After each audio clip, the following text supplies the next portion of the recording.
Ward మెంబర్లకు, ఇక్కడికి వచ్చేసినటువంటి TRS party కుటుంబ సభ్యులకు అందరూ కూడా పేరు పేరున ప్రత్యేకమైనటువంటి ధన్యవాదాలు తెలియజేయడం జరుగుతుంది.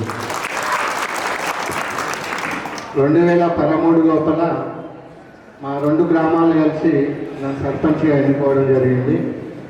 దాని తర్వాత 2015 గౌరవ ముఖ్యమంత్రి, మాజీ ముఖ్యమంత్రి కేసీఆర్ గారిని నేను కలిసినప్పుడు ఆయన ఒక 2 విషయాలు మాకు చెప్పడం జరిగింది. ముఖ్యమంత్రి గారు చెప్పినప్పుడు నేను చాలా ఇంప్రెస్ అయిపోయినా. రోజు గౌరవ ముఖ్యమంత్రి గారు చెప్పినటువంటి విషయం ఏంటంటే, ఈ రాష్ట్రం ముందంజలో ఉండాలన్నా, ఈ దేశం ప్రగతి బాటలో నడవాలన్నా, కొనకున్నటువంటి గ్రామ పంచాయతీ అభివృద్ధి పథంలో నడిచినప్పుడే ఈ రాష్ట్రం కానీ దేశం కానీ అభివృద్ధిలో ముందంజలో ఉంటుందని చెప్పేసి ఆ రోజు ముఖ్యమంత్రి గారు చెప్పడం జరిగింది. ప్రస్తుతం ఆ రోజు మనకు స్వతంత్రం వచ్చిన తర్వాత భారతదేశం చాలా దీనావస్థలో ఉన్న రోజుల లోపల స్వర్గీయ పండిట్ లాల్ నెహ్రూ గారు ఆ రోజు అమెరికాకు పర్యటనకు వెళ్ళడం జరిగింది. ఎందుకంటే ఈ విషయం మన శాసనసభ్యులకు అందరికీ తెలుసు. గౌరవ ముఖ్యమంత్రి గారు అసెంబ్లీలో కూడా చెప్పడం జరిగింది ఈ విషయం. ఎందుకంటే నూతనంగా ఎన్నికైనటువంటి సర్పంచులు గెలవడం ఒక ఘటమైతే, ఈరోజు మీకు ప్రజలు ఇచ్చినటువంటి అవకాశాన్ని ప్రజల హృదయాల లోపల చిరకాలం మీరు ఉండాలంటే మాత్రమే గౌరవ ముఖ్యమంత్రి గారు, మన మాజీ ముఖ్యమంత్రి గారు చాలా ఆదర్శప్రాయుడు. మనకి ఎవరో అవసరం లేదు అక్కడ. ఎందుకంటే ఆయన చెప్పినటువంటి మాటలకే నేను ఇంప్రెస్ అయ్యి మా గ్రామాన్ని ఏ రకంగా అభివృద్ధి చేయాలని చెప్పేసి ఆలోచన కట్టి ఆ రోజు నుంచి ఈ రోజు వరకు కూడా ప్రతినిత్యం గ్రామం గురించి ఆలోచన చేయడం జరిగింది.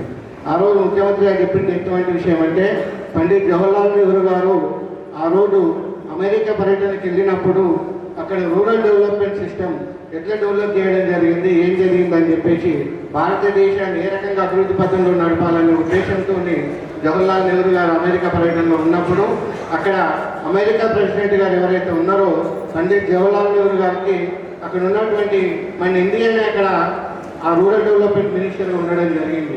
ఆయన పేరు ఎస్కే డే.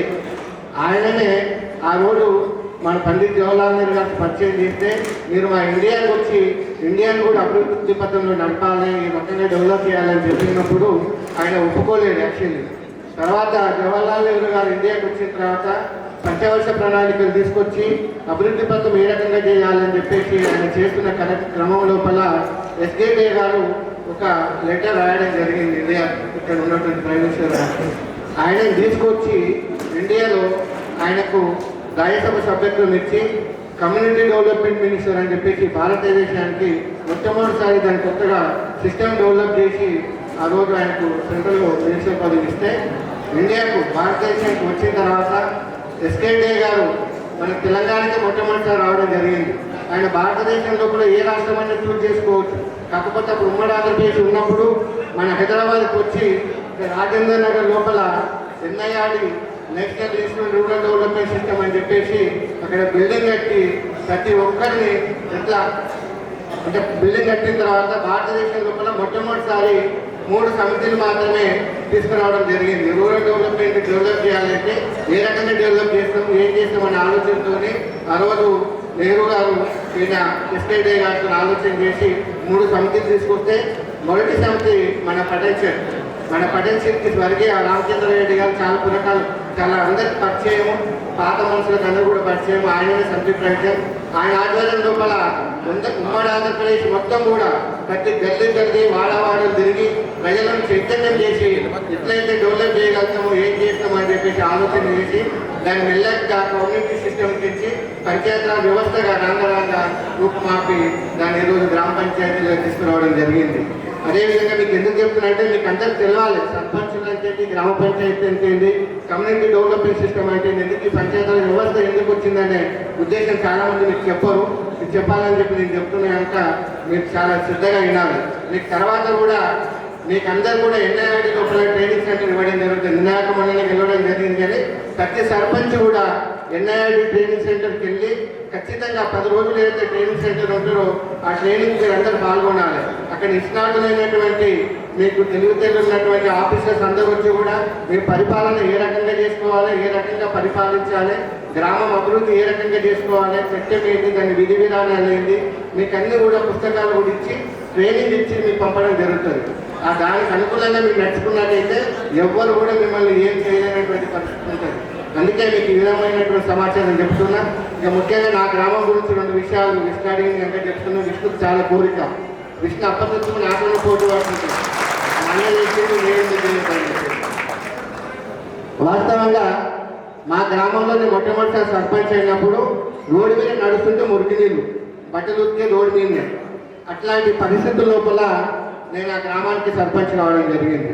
గతంలో మా గ్రామ పంచాయతీకి ఒక ఆఫీసర్, ఒక ఎంపీడీఓ కానీ ఎనీ ఆఫీసర్ రావాలంటే మేము చిమల్లి గ్రామ పాటు, ఎందుకంటే మా ఊరికి వస్తే రాళ్ళెత్తేసి లారీ వాళ్ళ బండ్ల మీద లారీ ఎత్తేసి ఆగమాగం చేసేవాళ్ళు, ఊరికి ఎవరిని రానిచ్చేటోళ్ళు. అట్లాంటి విలేజ్ మా విలేజ్.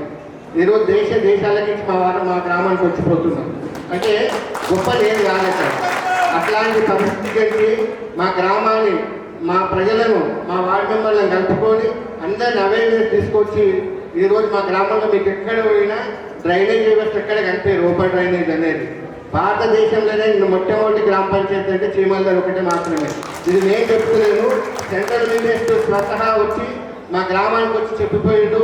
ఈ రోజు వరకు మా గ్రామానికి భారతదేశంలో 29 రాష్ట్రాలు ఉంటే సుమారు 18 నుంచి 20 రాష్ట్రాల ప్రజలు అక్కడ వేరే రాష్ట్రాలకి సర్పంచులు కావచ్చు, బీడీఓలు కావచ్చు, వీడిఓలు కావచ్చు, డిఎం లైట్ అక్కడ ఉన్నటువంటి డిస్ట్రిక్ట్ మేజిస్ట్రేట్ ర్యాంక్ ఉన్నటువంటి కలెక్టర్లు కూడా మా గ్రామానికి వచ్చి ఒక రోజు అక్కడ స్టే చేసి ఈ గ్రామాన్ని ఏ రకంగా అభివృద్ధి చేసినాము ఏంటని చెప్పేసి చాలా సందర్భాల లోపల మా గ్రామస్తులతో మాట్లాడి చూసినటువంటి దాఖలాలు ఉన్నాయి. వాస్తవంగా మన మోంపేట మండల జనాలు కూడా చాలా తక్కువ మందికి తెలుసు.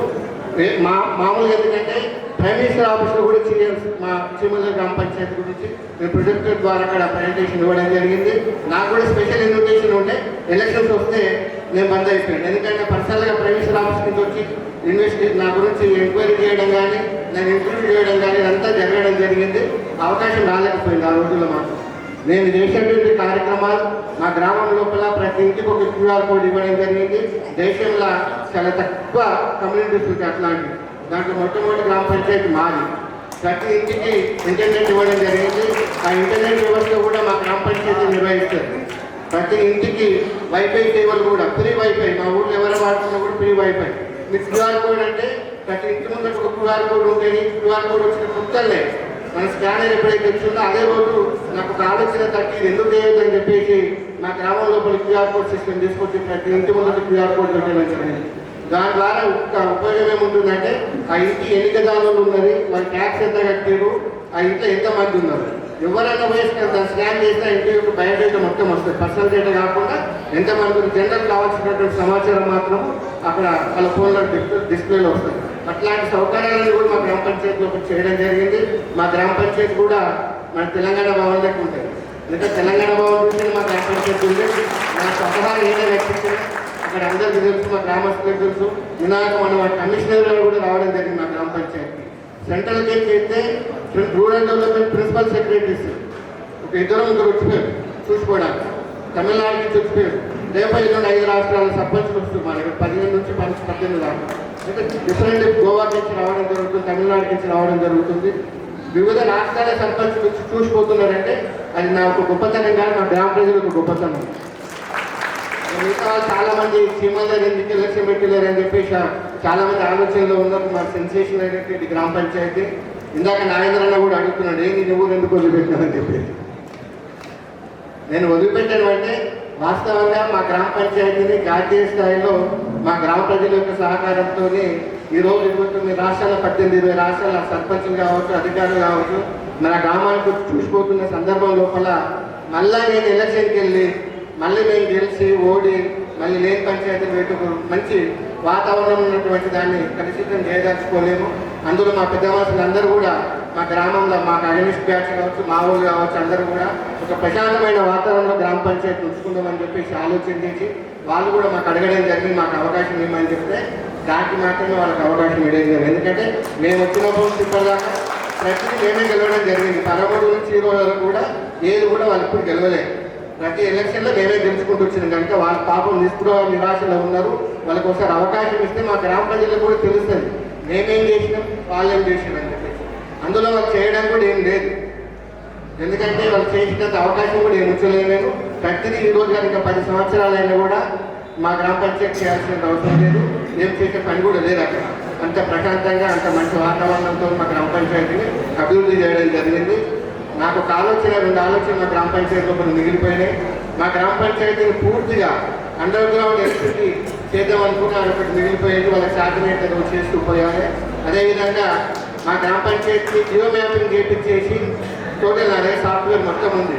విష్ణుకైనా శ్రీకాంత్కైనా ఎవరికైనా ఈరోజు మన మండలం లోపల ఎవరైనా దాన్ని మేము నిర్వహిస్తామని చెప్తే నేను దాన్ని చాలా డబ్బు ఖర్చు చేయించినటువంటి సాఫ్ట్వేర్ అని భారతదేశం లోపల ఎవరు కూడా చేయలేదు ఇప్పటిదాకా.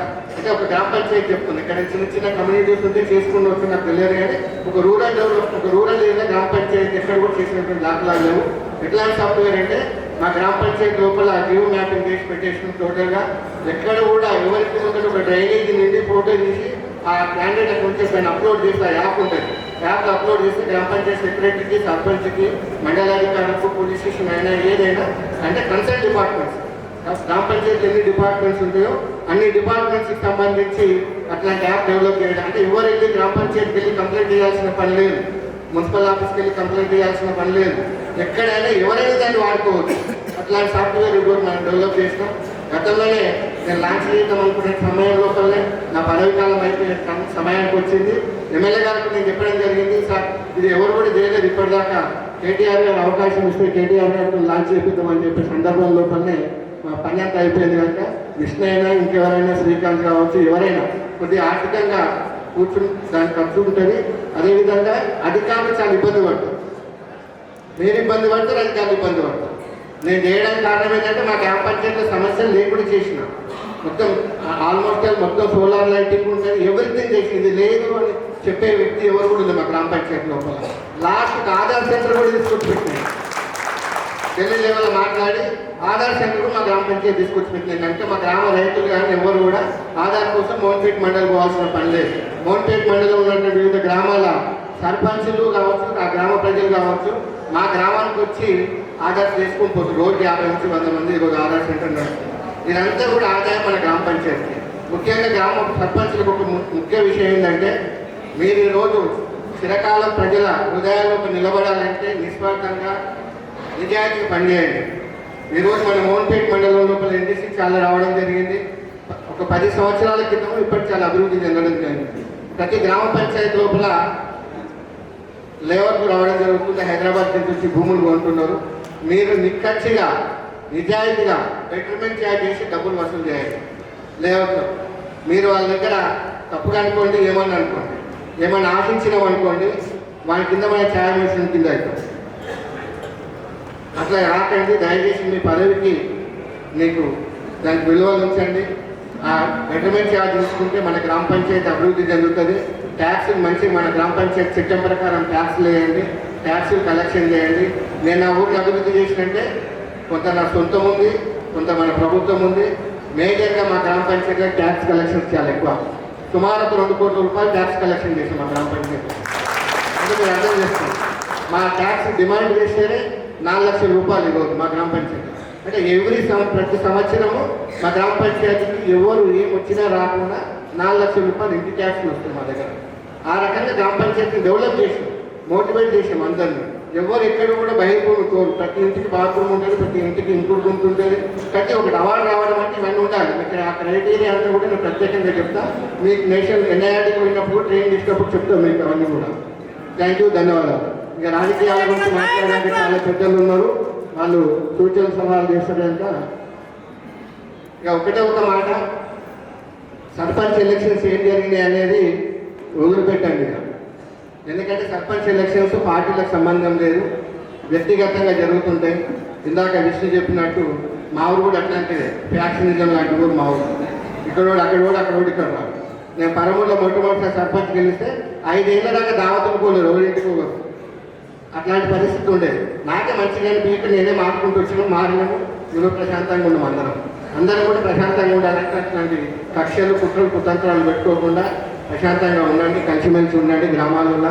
ఎందుకంటే కలిసిమెలిసి లేకపోతే ఇబ్బందులు పాలే. రోజు విష్ణు పోలీస్ స్టేషన్కి రావాలి, ఇక్కడ MRO ఆఫీసుకోవాలి. గ్రామం అభివృద్ధి చెందదు. గ్రామం అభివృద్ధి చెందాలంటే అందరు సమానత్వంతో ఉండాలి. మా గ్రామంలో ఇంకొక విషయం చెప్తాను. ఒక సామాజిక వర్గమైన వాళ్ళు ఎప్పుడు కూడా ఇంటి ముందుకే చూసి చెప్పులు ఇచ్చిపోయేటోడు, ఆడవాళ్ళకి కొంగప్పుపోయేటోడు. బతుకమ్మ ఆడేటటువంటి పరిస్థితి లేకుండా మా 13, 14, 15 దాకా కూడా. నేను 10 నన్ను మొత్తం వేలేసారు మా వాళ్ళందరూ, వీడు పలానా వీడు ఇక్కడ రావద్దండి. ఆయన కూడా ధైర్యం చేసి డిఎస్పీని పోలీస్ బందోబస్తు పెట్టి మా గ్రామ పంచాయతీ లోపల బతుకమ్మ ఆడేసి వాళ్ళ మనసులే కదా, మన మనసులోనే కదా చక్కగా ఉంది. ఈ రకంగా మీరంతా కూడా కులాలకు అతీతంగా అందరినీ కలుపుకొని పోతే మీరు ప్రజల గుండె లోపల చిరకాలంగా మీరు నిలిచిపోతారు. మా గ్రామ పంచాయతీ మీరందరూ ఒక రోజు రండి, అన్ని పార్టీలకు సంబంధించినటువంటి వ్యక్తులు ఎవరైనా రావచ్చు, వస్తే నేను ఉండి మొత్తం ప్రొజెక్టర్ పెట్టి గతంలో ఉన్నటువంటి ఫోటోలు చూపిస్తా, ఏ రకంగా దాన్ని అభివృద్ధి చేసినా, ఏ రకంగా కలుపుకొని పోయినాం, ఎంతమంది తిట్టారు. తిట్ట తప్పలేదు, వాళ్ళ మంచిగా అవుతారు, మంచిగా అయినాక. మా ఊళ్ళో ఏ గల్లు చూసి 20 ఫీట్లకు తక్కువ ఉండదు రోడ్డు, మొత్తం సీసీ ఉంటే డ్రైనేజ్ కూడా కనిపించదు. మెయిన్ రోడ్ అయితే మిమ్మల్ని 40 ఫీట్లు చేసినాం, ఓడలు వేసేసినాము, అన్నీ చేసినాం. ఇక కానీ తప్పలేదు పరిస్థితి, మాకు ఇచ్చినాము, కేసులు అయినా అన్నీ అయినాయి, అన్ని భరించి డెవలప్ చేసిన కనుక ఇలా దేశ స్థాయి లోపల మా గ్రామ పంచాయతీ కూర్చుంది అంటే ఆలోచన చేస్తాం. సెంట్రల్ మినిస్టర్ స్వతహా ఫోన్ చేసి నా పీరియడ్ అయిపోయినాక నాకు రమ్మని చెప్పి అధికారులు కలెక్టరేట్లో ఫోన్ చేసి నేను రాను సార్ అని చెప్తాను. అప్పుడు మన నారాయణ సార్ కలెక్టర్ గారు వీళ్ళ నరసింహారెడ్డి గారు ఇట్లా వస్తున్నారు, నేను విలేజ్ సెంట్రల్ మినిస్టర్ కావాలంటే సార్ నా పదవి అయిపోయింది, నేను గ్రామ పంచాయతీలు అడుగుపెట్టా సార్ అని చెప్పాను.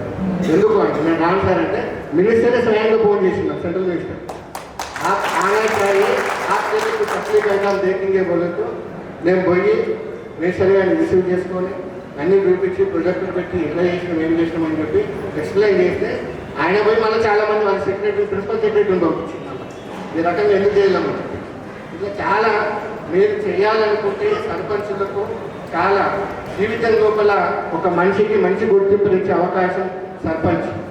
ఎమ్మెల్యే కూడా అవకాశం రాదు, ఎందుకంటే ఎమ్మెల్యే చాలా పెద్ద పరిధి ఉంటుంది, సర్పంచ్ అనేది చాలా లిమిటెడ్ పరిధి. ఒక గ్రామ పంచాయతీకి పరిమితి ఉండదు కనుక దాన్ని ఎంతైనా చేయవచ్చు మీరు చేయాలనుకుంటే. స్నేహితుల సహకారం తీసుకోవచ్చు, కావాలంటే ఊళ్ళో గ్రామంలో ఎడ్యుకేటెడ్ వెల్ పర్సన్స్ ఎవరు ఉండో వాళ్ళ సహకారం తీసుకోవచ్చు, మంత్రుల సాయము, ఎమ్మెల్యేల సాయము, ఎవరి సహకారం తీసుకున్నా చేసినటువంటి వర్క్ క్వాలిటీ వర్క్ చేయాలి. ఈ రోజు రోడ్ వేస్తే రేపు వెళ్ళిపోతుంది రోడ్, అసలు రోడ్లు చేయకండి. ఒకసారి మా ఊరు కూడా చూసినండి, నేను 5 years బ్యాక్ చేసిన రోడ్డు వర్క్లు అన్నీ కూడా మినిమం 5 సంవత్సరాల క్రితం చేసిన. మీరు చూడండి ఏ రకంగా ఉందండి, ఈ రోజు చేసినట్టు ఉంటుంది రోడ్డు. అంటే క్వాలిటీ వర్క్ చేస్తే ఎప్పటికున్న క్వాలిటీ అనేది ఉంటుంది, మీకు ఆ పేరు గుర్తుంటుంది ఎప్పుడు. థ్యాంక్ యూ, ధన్యవాదాలు.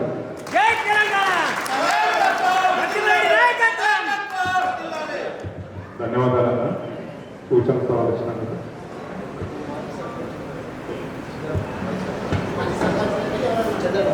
మాజీ సర్పంచ్ చిత్రణ గారిని వేదికపై రావాలని కోరుతున్నాను.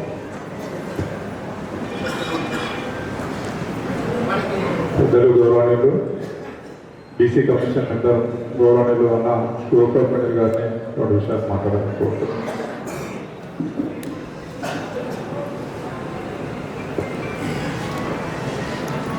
మోమిన్పేట్ మండలంలో నూతనంగా గెలిచినటువంటి బీఆర్ఎస్ పార్టీ మద్దతుదారి సర్పంచ్లకు, ఉప సర్పంచ్లకు, వార్డు మెంబర్లకు, అదేవిధంగా స్వల్ప మెజార్టీతో ఓడిపోయినటువంటి సర్పంచ్ అభ్యర్థులకు, వార్డు మెంబర్లకు అందరూ కూడా ఈరోజు సన్మాన కార్యక్రమం నిర్వహిస్తున్నటువంటి మండల పార్టీ అధ్యక్షులు వెంకట్ గారికి, అదేవిధంగా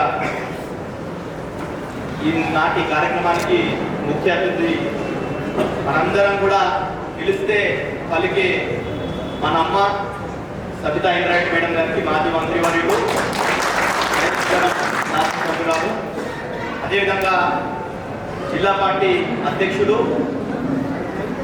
మన అన్న, మన మాజీ శాసనసభ్యులు డాక్టర్ నెత్తు ఆనంద్ గారికి, అదేవిధంగా శెట్టి వైస్ చైర్మన్ విజయన్న గారికి, కార్పొరేషన్ మాజీ చైర్మన్ నాయకర్ గౌడన్న గారికి, ఇంతకుముందే మన మధ్యలో రాష్ట్ర స్థాయిలో చీమల్దారి పేరుని పెట్టినటువంటి లక్ష్మారెడ్డి అన్న గారికి, అదేవిధంగా ఇక్కడ మోమిన్పేట్లోనే బీఆర్ఎస్ పార్టీని కంచుకోటగా మార్చినటువంటి వ్యక్తుల్లో ప్రముఖుడు విష్ణువర్ధన్ రెడ్డి సర్పంచ్ గారు, అదేవిధంగా శ్రీకాంత్ గౌడ్ గారికి, పెద్దలు అజిత్ భాయ్ గారికి, అదేవిధంగా మాజీ సర్పంచులు, ప్రస్తుత సర్పంచులు పెద్దలు శ్రీనివాసరెడ్డి గారు, అదేవిధంగా ఇచ్చేసినటువంటి అందరూ మీ అందరికీ, ఎందుకంటే మీరందరూ పని చేస్తే, మీరందరూ కష్టపడితే ఇక్కడ అందరూ కూడా కూర్చుంటారు కాబట్టి మీ అందరూ కూడా పేరు పేరున అందరికీ నమస్కారం తెలియజేసుకుంటూ,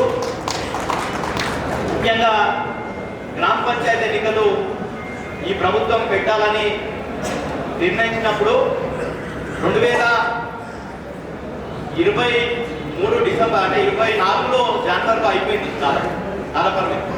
అప్పటి నుండి 2 సంవత్సరాలు కాలయాపన చేసి, ఎందుకోసం కాలయాపన చేసిండు?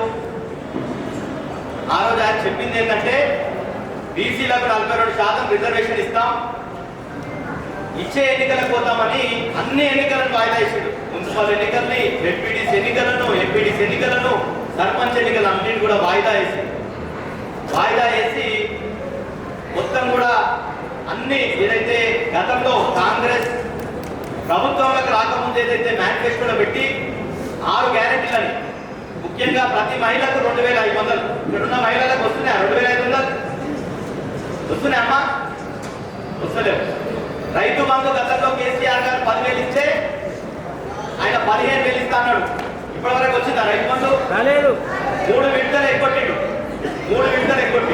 ఇట్లా ఇవన్నీ కూడా చేసి మోసాలు చేసి ఈరోజు పార్టీ గుర్తుండదనే ఒక నమ్మకంతో, అంటే పార్టీ గుర్తుంటే ఓటే చేరుకుంటుంటే అని చెప్పి సర్పంచ్ ఎన్నికలకు పోయి ఒక సర్పంచ్ అభ్యర్థిగా ముఖ్యమంత్రి రేవంత్ రెడ్డి గారు ప్రతి జిల్లా కేంద్రానికి పోయి మీరు ఎవరిని గెలిపియాలి, ఎవరైతే మంత్రి దగ్గరికి, ఎమ్మెల్యే దగ్గరికి పోయేటటువంటి అభ్యర్థులను మాత్రమే గెలిపియండి, మీరు ఇంద్రమ్మ చీరలు కట్టుకోండి, ఓట్లు వేయండి అన్నాడు.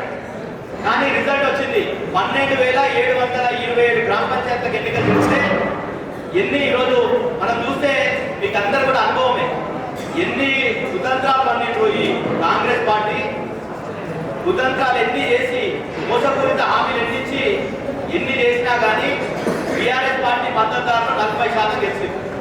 దాదాపు 4,300 గ్రామాల్లో ఈరోజు టీఆర్ఎస్ పార్టీ మద్దతుదారులు గెలిచింది. అదేవిధంగా ఈరోజు మూమెంట్పేట విషయానికి వస్తే దాదాపు సగం 29 గ్రామ పంచాయతీతో సగం గ్రామ పంచాయతీ గెలిచింది. కాబట్టి మీ అందరూ కూడా, ఎందుకంటే ఈరోజు టీఆర్ఎస్ పార్టీకి కంచు కూడా ఇక్కడ ఉంది వికారాబాద్ అంటే అది మూమెంట్పేటలో ఉందని చెప్పేసి చాలా, మూమెంట్పేట అంటేనే టీఆర్ఎస్ పార్టీ అనే విధంగా మనం గతం నుండి కూడా చూసినాం. దాన్ని కొనసాగించినందుకు మీ అందరూ కూడా, అందరికీ మరొకసారి పేరు అందరికీ ధన్యవాదాలు తెలుపుతూ, సర్పంచ్ గెలిచిండ్రు, రేపు ఎంపీటీసీ ఎన్నికలు వస్తాయి, రేపు మున్సిపల్ ఎన్నికలు వస్తాయి. మీ వాళ్ళే అందరూ కూడా ఊళ్ళో ఉన్నోళ్ళే మున్సిపల్లో ఉంటారు, మీ బంధువులు ఉంటారు, మీ చుట్టాలు ఉంటారు, మీ దోస్తులు ఉంటారు. రేపు మున్సిపల్ ఎన్నికలు వస్తున్నాయి వికారాబాద్. కాబట్టి ఆ ఎన్నికల్లో కూడా మీరందరూ కూడా పనిచేయాల్సిన అవసరం ఉంది. దాని తర్వాత ఎంపీటీసీ, జెడ్పీటీసీ ఎన్నికలు వస్తున్నాయి. దాంట్లో కూడా తప్పకుండా, ఎందుకంటే కాంగ్రెస్ పార్టీకి వాళ్ళ పార్టీ పేరు చెప్పి ఓట్లు అడుగుకునే ముఖం లేదు. ఎందుకు లేదు? రేవంత్ రెడ్డి గారు ఏదైతే హామీలు ఇచ్చిండో అన్ని హామీ తుంగల దొక్కి ఈరోజు ఒక ఎరువు బస్తా కోసం ఈరోజు యాప్లో అప్లై చేసుకునేటువంటి పరిస్థితి. గతంలో 10 సంవత్సరాలు కేసీఆర్ గారి పాలనలో ఎవరు ఎంత అడిగితే అంత ఎరువులు దొరికినాయి, యూరియాలు దొరికినాయి. ఈరోజు మన ఊర్లలో విషయానికి వస్తే, ఊర్లలో గత 70 సంవత్సరాల నుంచి పాలించినటువంటి వాళ్ళకు వైకుంఠ ధామం పెట్టాలని తెలియదు, ఒక నర్సరీ పెట్టాలనే సోయి లేకుండే, అదేవిధంగా ఒక ఆటలకు క్రీడా ప్రాంగణం ఏర్పాటు చేయాలనే సోయి లేకుండే, ఊర్లలో చెట్లు పెంచాలనే సోయి లేకుండే. కానీ కేసీఆర్ గారు సర్పంచ్ల మీద బాధ్యత పెట్టి అన్ని సక్రమంగా, తెలంగాణలో గతంలో దేశవ్యాప్తంగా 20 గ్రామాలకు అవార్డు వస్తే దాంట్లో 19 అవార్డు తెలంగాణ నుండి ఉన్నటువంటి ఇట్లాంటి చిమ్మలతల్లి లాంటి గ్రామాలకు వస్తాయి. అంటే ఏ స్థాయిలో గ్రామాలను మనం అభివృద్ధి చేస్తున్నాం గత 10 సంవత్సరాలు అనేది దానికి నిదర్శనం. కాబట్టి మీరు గెలిచినటువంటి వాళ్ళకు కూడా చాలా ఇబ్బందులు పెడతారు. కాబట్టి మీకు అండగా మేము ఒకటి ఈరోజు ఇక్కడ వచ్చినామంటే మీ అందరూ కూడా ధైర్యం ఇవ్వడానికి వచ్చినాం. తప్పకుండా మీ మీద పోలీస్ వేధింపులున్నా, మీ మీద మీకు మద్దతుదారులు ఉన్నటువంటి కార్యకర్తల మీద పోలీస్ వేధింపులున్నా లేకపోతే అధికారులు పని చేయకున్నా ఈరోజు గతంలో మన ఉద్యమంలోనే కొట్లాడినటువంటి పార్టీ ఈరోజు పెద్ద కుటుంబం ఇది, 60 లక్షల కుటుంబం టీఆర్ఎస్ పార్టీ అంటే ఓ ఏ ప్రాంతీయ పార్టీకి లేనంత కార్యకర్తలు టీఆర్ఎస్ పార్టీకి ఉన్నారు. కాబట్టి మీకు ఏ కష్టం వచ్చినా గంట లోపల మీ ఊర్లో వాలిపోతారు. మొత్తం ఆనంద్ సార్ గారు కూడా చూస్తున్నాం మనం. ఎప్పుడు ఎక్కడ ఎవరి సమస్య వచ్చినా మనము అధికారం కోల్పోయిన తర్వాత మీ అందరూ కూడా తెచ్చుంటే మరపల్లిలో మన పార్టీకి సంబంధించిన ఒక నాయకుడి మీద ఓ మర్డర్ కేసు పెట్టే ప్రయత్నం చేశారు అక్కడ ఇంకో పార్టీ వాళ్ళు.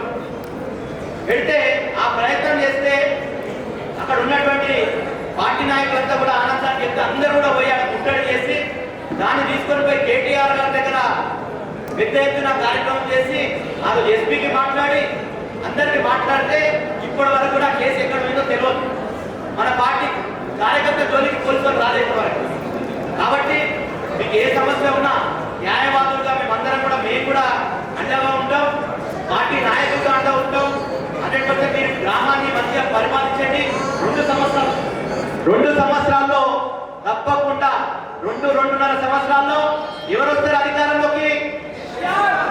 కేసీఆర్ మళ్ళా ముఖ్యమంత్రి అయితారా కాదా? అది మనం కాదు, ఎక్కడ పోయినా. నేను మొన్న తిరుపతికి పోయినా, తిరుపతికి పోతే తిరుపతిలో అంటున్నాడా నా ఫోన్ చూసిండు, ఆడ పేమెంట్ చేసినప్పుడు అక్కడ కేసీఆర్ ఫోటో ఉంటే సార్ మళ్ళీ కేసీఆర్ వస్తాడు సార్, ఈ నాయనగాడు ఎట్లా గెలిచింది సార్ అని దూరంగా తిరుపతిలో ఉన్నట్టున్నాడు. అంటే ప్రతి పల్లెలో ఎవరిని కదిలించినా కానీ కేసీఆర్ గారు చేసినటువంటిది మర్చిపోలేరు ప్రజలు. కాబట్టి తప్పకుండా రేపు ఎంపీటీసీ ఎన్నికలు వస్తే బీఆర్ఎస్ పార్టీ గెలుస్తుంది, రేపు సర్పంచ్ జెడ్పీటీసీ ఎన్నికలు వస్తే బీఆర్ఎస్ పార్టీ గెలుస్తుంది, రేపు మున్సిపల్ ఎన్నికలు వచ్చినా బీఆర్ఎస్ పార్టీ గెలుస్తుంది. రాబోయేటటువంటి ప్రభుత్వం బీఆర్ఎస్ ప్రభుత్వం, మళ్ళా కేసీఆర్ గారు ముఖ్యమంత్రి అవుతారు. కాబట్టి ఈ 2 సంవత్సరాలు మీకు అందరు కూడా మనం అందరం ఐక్యమత్యంగా ఉంటే దానికి మించినటువంటి లేదు. కాబట్టి మనకు పెద్ద దిక్కుగా మేడం ఉంటుంది. 100% మేడము ఎప్పుడు ఏ సమస్య వచ్చినా కానీ మన కోసం బాధిపోవడానికి మేడం మనకు అందుబాటులో ఉంటుంది. కాబట్టి ఈరోజు మనం చూసినాం అసెంబ్లీలో ఏ విధంగా కొట్లాడుతుంటే మన మైకులంతా కూడా కట్ చేసేటటువంటి వ్యక్తి ఎవరు? మన మేడం ఏమో మన సమస్యలు మాట్లాడుతుంది, మైక్ కట్ చేస్తే ఎవరు? స్పీకర్. మన దరిద్రం ఏంటంటే మన ప్రాంతంలో ఉండే స్పీకర్ రైట్లు ఈరోజు మన ప్రాంతంలో ఉన్నటువంటి సమస్యలు మన నాయకులు మాట్లాడతామంటే మైకులు కట్ చేసేటటువంటి పరిస్థితి ఉంది.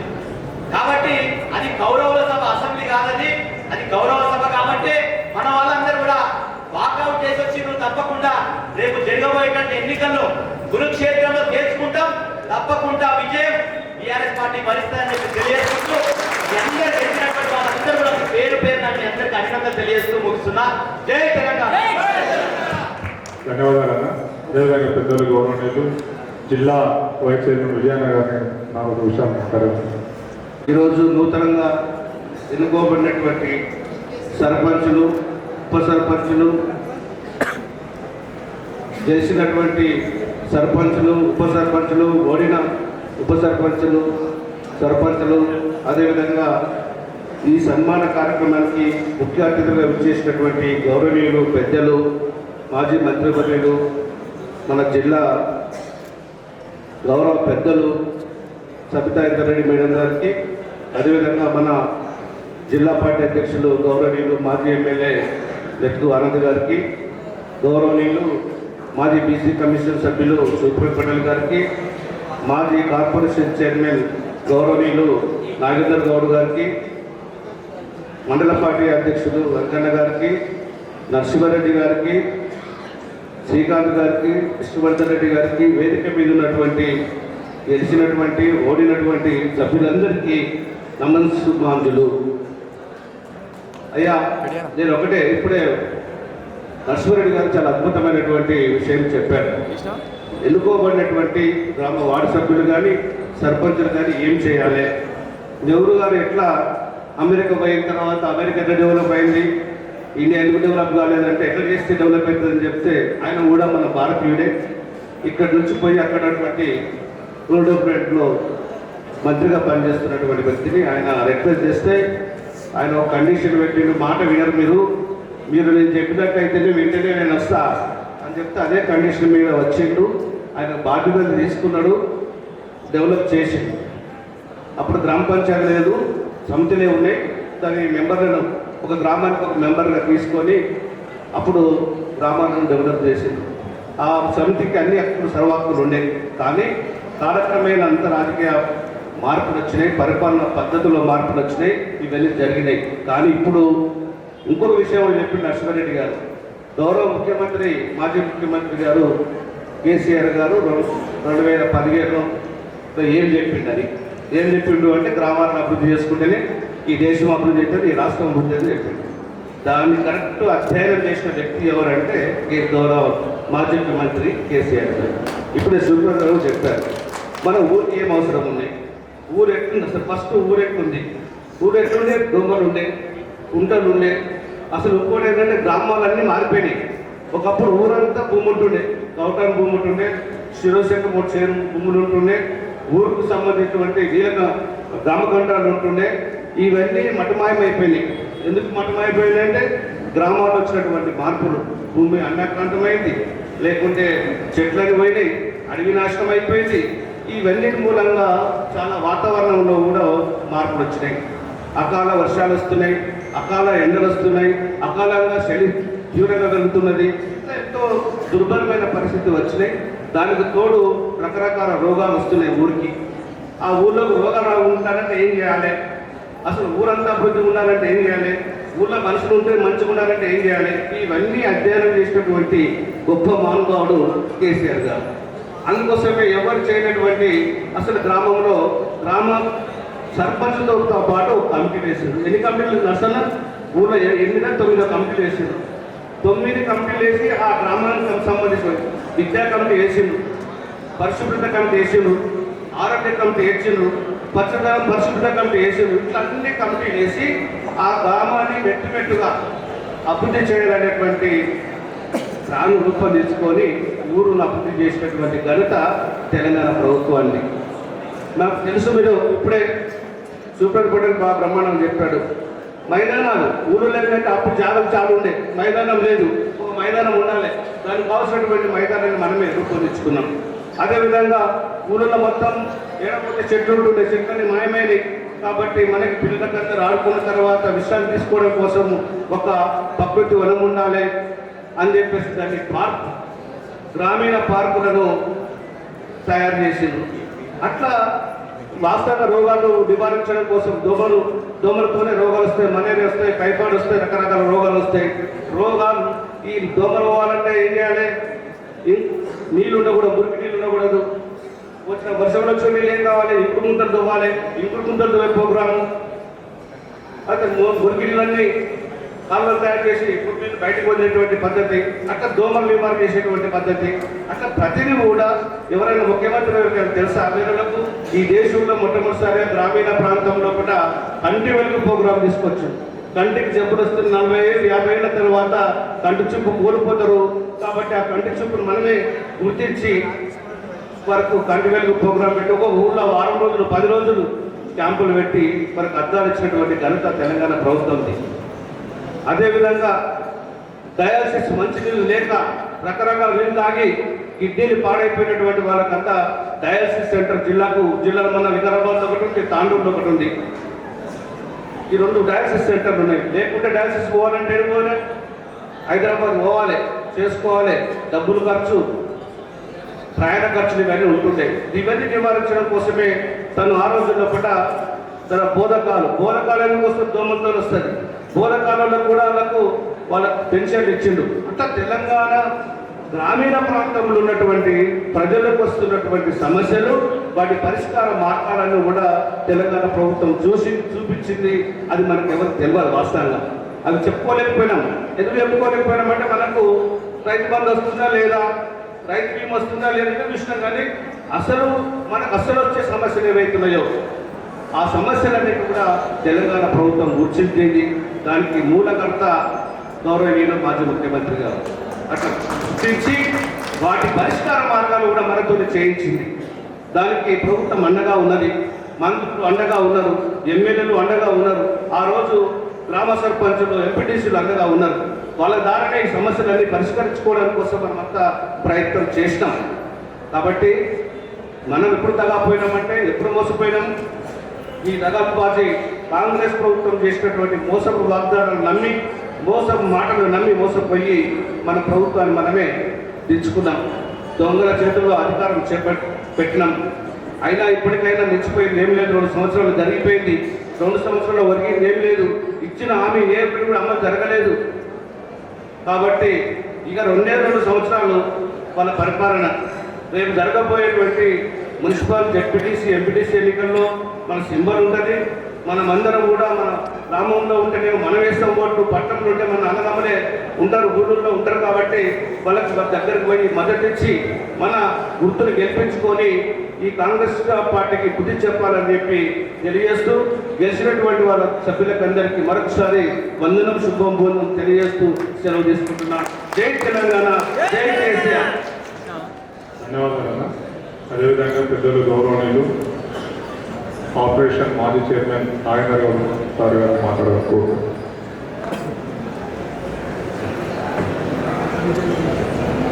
సభకు నమస్కారం. గౌరవనీయులు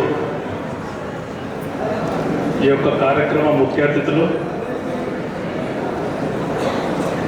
ఈ వ్యవస్థలో గ్రామాభివృద్ధి ఏ విధంగా జరగాలి, గ్రామాలు ఎట్లయితే అభివృద్ధి చెందుతుందని పెద్ద ఎత్తున అధ్యయనం చేసిన గౌరవనీయులు అమ్మ సరితమ్మ గారు, గౌరవనీయులు జిల్లా పార్టీ అధ్యక్షులు మాజీ శాసనసభ్యులు డాక్టర్ గారు గౌరవనీయులు ఆనంద్ గారు, గౌరవనీయులు శుభభారత్ పటేల్ గారు, గౌరవనీయులు విజయన్న గారు, గౌరవ నరసింహారెడ్డి గారు, శ్రీకాంత్ గారు, టేకులపల్లి విష్ణువర్ధన్ రెడ్డి గారు.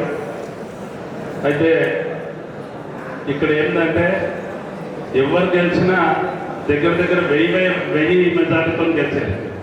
దగ్గర ఎవరిని అడిగితే కూడా ఎవరు తక్కువ అంతలే, అంత బాగా గెలిచారు. కాబట్టి గెలిచిన సర్పంచులకు అందరికీ కూడా శుభాకాంక్షలు తెలుపుతూ, ఉప సర్పంచులకు అదేవిధంగా గ్రామ పంచాయతీ సభ్యులకు అందరూ కూడా శుభాకాంక్షలు మరోసారి తెలుపుతూ, ఓడిన వాళ్ళు కూడా భయపడాల్సిన అవసరం లేదు. ఎందుకంటే నిలబడ్డ ప్రతి ఒక్కరు గెలవాలి. నేను ఒక్కటేమంటున్నా అంటే, నేను చాలా మీటింగ్లలో చెప్పిన ఎంత ప్రమాదం అంటే, శాసనసభలో మన ప్రభుత్వాన్ని తెచ్చుకోకపోతే తర్వాత జరిగే పరిణామాలు, ప్రతి ఒక్క పరిణామం కూడా ఈ విధమైన పరిణామాలు ఉంటాయి. కాంగ్రెస్ పార్టీ అంటే మామూలు విషయం కాదు. ఎందుకంటే కాంగ్రెస్ పార్టీలో పనిచేస్తున్న కాంగ్రెస్ పార్టీ కార్యకర్త ఒక పాకిస్తాన్ తీవ్రవాది కన్నా డేంజర్. మీరు చూసారు మొన్ననే జరిగిన ఎన్నికలు ఎంత ఘోరమైన ఎన్నికలు చేశారు అంటే, విపరీతమైన ఘోరమైన ఎన్నికలు చేశారు. మన ప్రాంతంలో జరిగిందో జరగలేదు కానీ యావత్ రాష్ట్రంలో చూస్తే భోజనానికైనా ఆఫీసర్లు దిగినాక అక్కడికి టీఆర్ఎస్ అయినా గెలిస్తే వాళ్ళ దగ్గర మిగిలిపోయిన ఓట్లన్నింటినీ గుద్ది కాంగ్రెస్ అయిన దాన్ని వేసి ఈ ఓట్లను తీసుకుపోయి ఊళ్ళో ఎక్కడ లేకుండా మోరీలలో దొరికిన పరిస్థితి చూసినాం. అంత దౌర్జన్యాలు కూడా, అక్రమాలు, అన్యాయాలు కూడా దానికి వెనుకపోలే. ఇక డబ్బులు చూసుకుంటే ఆరిపోయిన మనోళ్ళంతా. నేను ఇప్పుడు ఒక ఆయన అడిగిన ఎన్ని అయిన సమయాన్ని, విపరీతమైన డబ్బులు అయినాయి మన ప్రాంతంలో చూసుకుంటే కూడా. మన దగ్గర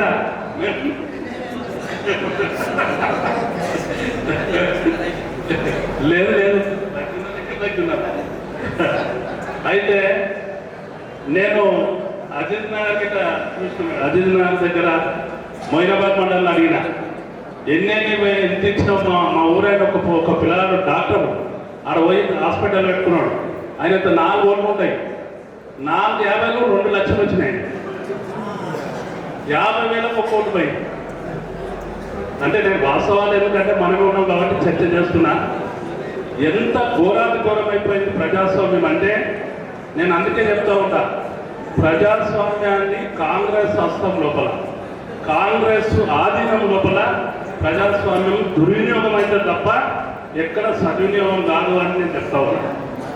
ఇదే విధంగా జరుగుతూ ఉంటుంది. ముఖ్యమంత్రి ఒక దిక్కు చెప్తున్నాడు, మనకు పంచాయతీ ఎన్నికలు జరుగుతుంటే మేము అనేక డిబేట్లలో మేము చర్చ చేసినాం. ఇక్కడ పంచాయతీ ఎన్నికలు జరుగుతాయి, ఆయన వికారాబాద్ వచ్చి ఆయన 2 సంవత్సరాల ఉత్సవాలు చేసుకుంటాడు. అక్కడ ఏం చెప్తాడు, ముఖ్యమంత్రి స్వయాన్ని చెప్తారు, మా దగ్గరకు వచ్చే వాళ్ళకు మాత్రమే ఓట్లు వేయమంటారు. ఈరోజు మీ దగ్గరకు వచ్చే వాళ్ళకు ఓట్లు వేసింది అనుకుందాం. ఏం చేస్తున్నాడు, ఏం జరుగుతుంది? ఇంతకుముందు అందరూ చెప్పారు, నేను ఎక్కువ టైం తీసుకొని కలుసుకోలేదు. కానీ చాలా మంది ఏమంటున్నారు అంటే, ఇక వాడిని 5 ఏళ్ళకి ఇచ్చినాం భయ్, 5 ఏళ్ళు మొయ్యాల్సిందే కాంగ్రెస్ రేవంత్ రెడ్డిని. 5 ఏళ్ళు ఎంత ఓడినా ఒడ్డుకోక. మళ్ళా నేను అడుగుతున్నా, ఏం మరి రేపు పొద్దునైతే వచ్చే గవర్నమెంట్ కేసీఆర్ గారు కదా అంటే అందరూ కూడా కేసీఆర్ అని సపోర్ట్ కొడుతూ ఉన్నారు. ప్రతి దగ్గర కూడా సపోర్ట్ కొడుతున్నారు. ప్రజలు ఓకే పడుతూ ఉన్నారు. ఈ 5 ఏళ్ళు ఏం చేయలేదు కాబట్టి ఇక వాళ్ళు ఎన్ని బుడాయిలని చెప్పుకొని, ఎన్ని ఇదాన్ని చెప్పుకొని, ఎన్ని జల్లని జరుపుకొని ఆ విధంగా మోస్తూ ఉన్న పరిస్థితి మనం చూస్తూ ఉన్నాం. నేను ఒక్కటి ఈ సందర్భంగా తెలియజేస్తున్నా, నరసింహారెడ్డి ఊరికెళ్ళి మా దానికి బాగా చుట్టాలు ఉంటారు.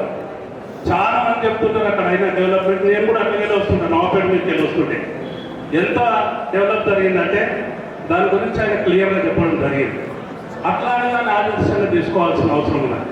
దాన్ని ఆదర్శంగా అభివృద్ధిని తీసుకుంటే డెఫినెట్గా మనం స్థిరస్థాయిగా నిలుచుకోవడానికి అవకాశం ఉంటుందని చెప్పి నేను ఈ సందర్భంగా తెలియజేస్తాను.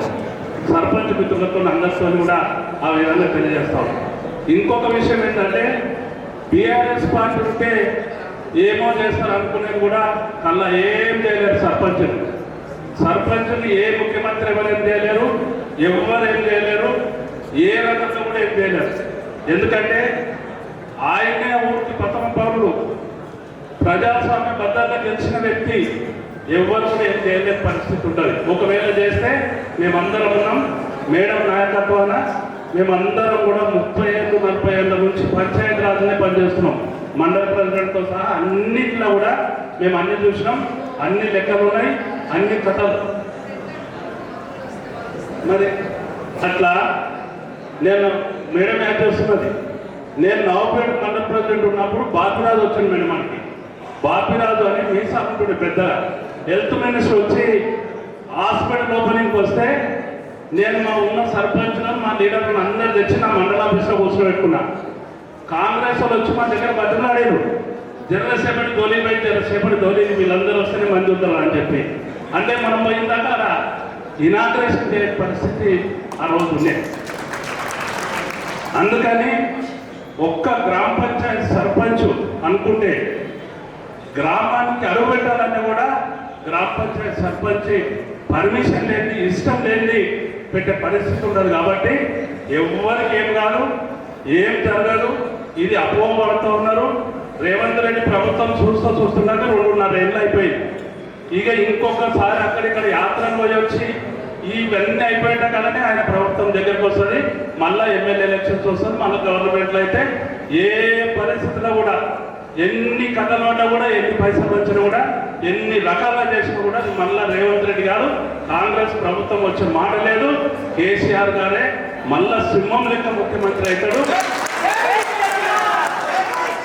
మనకందరికి కూడా ఈ రోజు ఉన్న హామీలు ఏవైతే ఉన్నాయో హామీల కొరకు మనం పాకులాడుతూ ఉన్నామో, ఈరోజు రైతులనైతే పీడిస్తున్న పరిస్థితి ఉన్నది. రైతుకు ఒక గిట్టుబాటు ధర లేదు. మళ్ళా కష్టం ఏ విధంగా వచ్చిందంటే యూరియా బస్తాలు దొరికే పరిస్థితుల్లో లేవు ఎలా. కానీ ఆ విధంగా ఏదైతే యాస పెడుతున్నాడో రైతులకు శుభదినం రావాలంటే కేసీఆర్ గారు ముఖ్యమంత్రి కావాలి. అదే జరగబోతుందని చెప్పి నేను ఈ సందర్భంగా మనం చేస్తూ ఉన్నా. అందుకే ఇప్పుడు ఉరికిన సర్పంచులు కూడా ఇప్పుడు అందరూ ఉరుకుతున్నారు. అక్కడ వాడి ఉరికిన వాళ్ళంతా మళ్ళీ వాపస్ దమ్ పట్టుకొని మళ్ళీ ఇక్కడ ఉరుకుతొస్తారు. మళ్ళా ఏ విధంగా ఉరుకుతొస్తారంటే అసలు అంతు వండకుండా ఉరుకుతొస్తారు. మన పక్కకున్న ఆయన చుట్టం తెలుతాడు, మన పక్కకున్న ఆయన దోస్తు తెలుతాడు, క్లాస్మేట్ తెలుతాడు. ఆ విధంగా మళ్ళీ అందరూ వస్తారు. ఎవ్వరు కూడా భయపడాల్సిన అవసరం లేదు అని చెప్పి నేను ఈ సందర్భంలో చెప్తా ఉన్నాను. ఒక్క విషయం నేను ఇంకోటి ఏమంటున్నానంటే, నేను ఇటీవల చూసింది ఏంటంటే, మనం కూడా ప్రిపేర్డ్గా ఉండాలి. సర్పంచ్ గెలిచినాక సర్పంచ్ ఏంది, పంచాయతీరాజ్ సిస్టమ్ ఏంటి, అదంతా కూడా మనం తర్వాత చదివి ఉండాలి. కాబట్టి నేను ఈ సందర్భంగా ఏం ప్రకటిస్తున్నంటే, ఎవరైతే టీఆర్ఎస్ పార్టీ కండగప్పుకొని ఉన్నారో వాళ్ళు ఆ సర్పంచ్ వచ్చినట్లయితే, నేను వికారాబాద్లో మా అడ్వకేట్ ఆఫీస్ ఉన్నది, క్లబ్ పక్కనే ఉన్నది. నేను 50 పంచాయతీరాజ్ యాక్ట్ పుస్తకాలు తెచ్చిపెట్టాను. 50 ఉన్నాయి. ఇప్పుడు నిన్న ఒకటి ఇచ్చినాం, 49 ఉన్నాయి. 49 పుస్తకాలు కూడా ఆ సర్పంచ్లకు ఇవ్వడం జరుగుతుంది. మొత్తం ఫ్రీగా ఇస్తాను, వాళ్ళకందరికి ఇవ్వడం జరుగుతుంది. కాబట్టి దాన్ని చదవండి. చదువు రాకపోతే వేరొకతో చదివేయండి. తెలుగు వర్షన్లో ఉన్నది, తెలుగు వర్షన్లో చదువుకొని స్టెప్ బై స్టెప్ మనం గిట్ట వాదించినట్లయితే ఎవ్వరు మన దగ్గరకు రారు, మనల్ని ఎవ్వరేం చేయలేరు. ఆ విధంగా ఉంటుందని చెప్పి నేను ఈ సందర్భంలో తెలియజేస్తూ ఉన్నాను. రెండవ విషయం ఏంటంటే, ఓడిపోయిన వాళ్ళు ఇది కావాల్సిన అవసరం ఏం లేదు. ఓడిపోయిన పవర్ఫుల్ అవుతాం. నేను నాదే ఎగ్జాంపుల్ చెప్తున్నా. నేను పోయినసారి షోపు జడ్పీటీసీ కాంటాక్ట్ చేసినాం. మా భార్య కాంటాక్ట్ చేయించిన. మా భార్య మంచి ఆరోగ్యంగా ఉండే, దానివల్ల విపరీతమైన పైసలు పెట్టేది. ఇక్కడ వీలేక పెడితే ఆమె గుండె చెల్లి ఆమెకు షుగర్ వచ్చింది. షుగర్ వస్తే వచ్చిందేమంటే నేరలో ఓడిపోయినాం. ఆ రోజు పోటీ ఎవరితో చేసామంటే, ఇప్పుడున్న మన తాండూరు ఎక్స్ఎమ్మెల్యే వాళ్ళ తల్లితో చేసినాం. ఆమెతో పోటీ చేసినాం. పోటీ చేసి ఆయన కాంగ్రెస్ ఉండే, మేము టీఆర్ఎస్ ఉన్నాం. 700తో మేము ఓడిపోయినాం. ఓడిపోయినాక నాకేమో ఖర్చు పెరిగింది. ఎట్లా ఓడితే బిడ్డ ఎన్ని పైసలు ఖర్చు పెట్టినాక మన ప్రాంతం, నేను జిల్లా కొరకొట్లాని, బీసీల కొరకొట్లాని, విద్యార్థుల కొరకొట్లాని, 30 ఏళ్ళ నుంచి రాజకీయం చేసినోని ఎట్లా ఓడిపోతే ఆయన ఖర్చు ఎంతైనా పెరుగుతుంది. ఎంత రక్తం లేనికైనా పౌరుషం పెరుగుతుంది. కాబట్టి నాకు ఆల్రెడీ రక్తంలో ఇంకా పౌరుషం పెరిగినా. పౌరుషం పెరిగి ఎట్లా దీన్ని కాంపెన్సేషన్ ఏం చేయాలి అని చెప్తే, ఆ రోజు ఇట్లనే మళ్ళీ మున్సిపల్ ఎలక్షన్ వచ్చినాయి. మున్సిపల్ ఎలక్షన్ వచ్చినాక మున్సిపల్ మా కోడలు బీసీ ఉమెన్ అయింది. బీసీ ఉమెన్ అయితే మా కోడలతో నిలబెట్టాం. ఆ రోజు కూడా మేడం గారు ఒక మీటింగ్ ఉంటే పల్లా రాజేశ్వర రెడ్డి అన్నాడు, ఏ పోలే నాయన ఎందుకు ఒక కౌన్సిలర్ నిలబడుకోవాలన్నాడు. మేడం ఏమన్నది అంటే, కాదు లీడర్షిప్ అని కాదు, డెఫినెట్గా ఆయన ప్రాంతం కాబట్టి, ఆయన ఉంటున్న కాలనీ కాబట్టి ఖచ్చితంగా ఆయన నిలబడాలి, లీడర్షిప్ పద్ధతి అది అని చెప్పి అన్నారు. అంటే లీడర్షిప్ తెలిసినామే కాబట్టి, లీడర్షిప్లో ఏ విధంగా ఉండాలని తెలిసినామే కాబట్టి ఆ మాట అన్నారు. అన్నాక మేము నిలబడ్డాక స్టేట్లో హైయెస్ట్ మెజారిటీతో మా వార్డులు గెలిపించారు. స్టేట్లో హైయెస్ట్. ఇప్పుడు ఎవరైనా ఇట్లా కొడితే కొడితే అనంతలక్ష్మి గౌడ్ అని స్టేట్లో హైయెస్ట్ మెజారిటీ వస్తుంది. మా డాక్టర్ సాబు నాకు ఫోన్ చేసి పోలింగ్ జరుగుతున్నప్పుడు మధ్యాహ్నం పూట, అన్న ఎన్ని పోలైనాయి అన్న అంటే 900 పోలైనాయి. మన ఎన్ని ఉంటాయి అన్నాడు. 800 ఉంటాయి అన్న. ఏమన్నా ఏం మాట్లాడుతున్నావు అన్నాడు. ఏం మాట్లాడుతున్నావు అంటే ఉండేటి కదా అని చెప్పినా. అంటే 1040 ఓట్లు వచ్చినాయి. 1200 పోలైతే. అందుకని నేను ఏమంటున్నా అంటే, నేను ఇది గొప్పలు చెప్తున్నాను కాదు, కానీ ఓడిపోయిన వాళ్ళకి నేను ఒక భరోసా ఇస్తున్నది ఏంటంటే, మళ్ళీ ఎన్నికలు వస్తాయి. ఇప్పటికే ప్రజాస్వామ్యం పోదు. రేవంత్ రెడ్డి ఉండడు, లేకపోతే ఎవడో ఉంటాడు ఎవడో పోతాడు. కానీ మనం గెలిచిన వాళ్ళు అదే పడవద్దు. డెఫినెట్గా మనకు కూడా మంచి దినాలు వస్తాయి. కాబట్టి ఆ దినాల కొరకు చూడాలి. ప్రజాస్వామ్యంలో ప్రజలతోనే ఉండాలి. ప్రజలతో పనిచేసినప్పుడు ఎప్పుడు కూడా జరిపోడు. అనేకమైన సమస్యలు ఉంటాయి.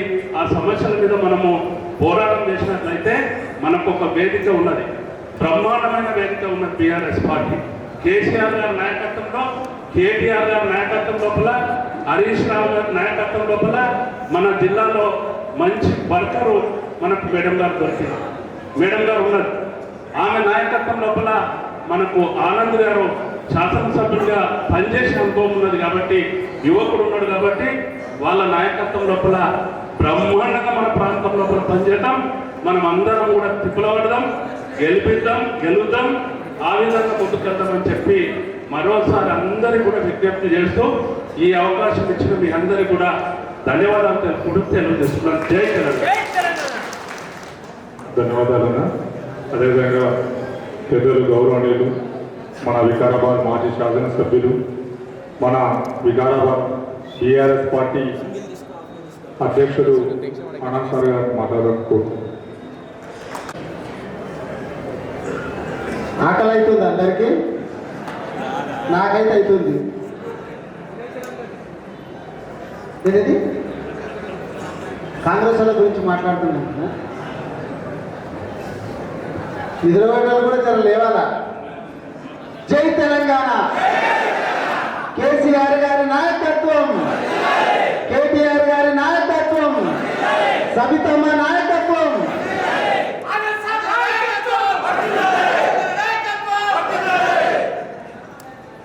ఈనాటి కార్యక్రమానికి ముఖ్య అతిథిగా విచ్చేసినటువంటి గౌరవనీయులు పెద్దలు మాజీ మంత్రివర్యులు మహేశ్వరం ప్రస్తుత శాసనసభ్యురాలు సబితా ఇంద్రారెడ్డి గారికి, అదేవిధంగా ఈ కార్యక్రమంలో పాల్గొంటున్నటువంటి కార్పొరేషన్ మాజీ చైర్మన్ నాగేందర్ గౌడ్ గారికి, బీసీ కమిషన్ మాజీ మెంబర్ శుభప్రద్ పటేల్ గారికి, జెడ్పీ వైస్ చైర్మన్ మాజీ విజయ్ కుమార్ గారికి, మా మోమిన్పేట టీముకు అందరికీ, వేదిక మీద కూర్చున్నటువంటి సర్పంచులకు, ఉప సర్పంచులకు, వార్డు మెంబర్లకు, వీళ్ళందరినీ తయారు చేసినటువంటి మా నాయకులకు, కార్యకర్తలకు, మీరందరూ కింద ఉన్నారు, మీరు చేస్తే వీళ్ళు ఉన్నారు.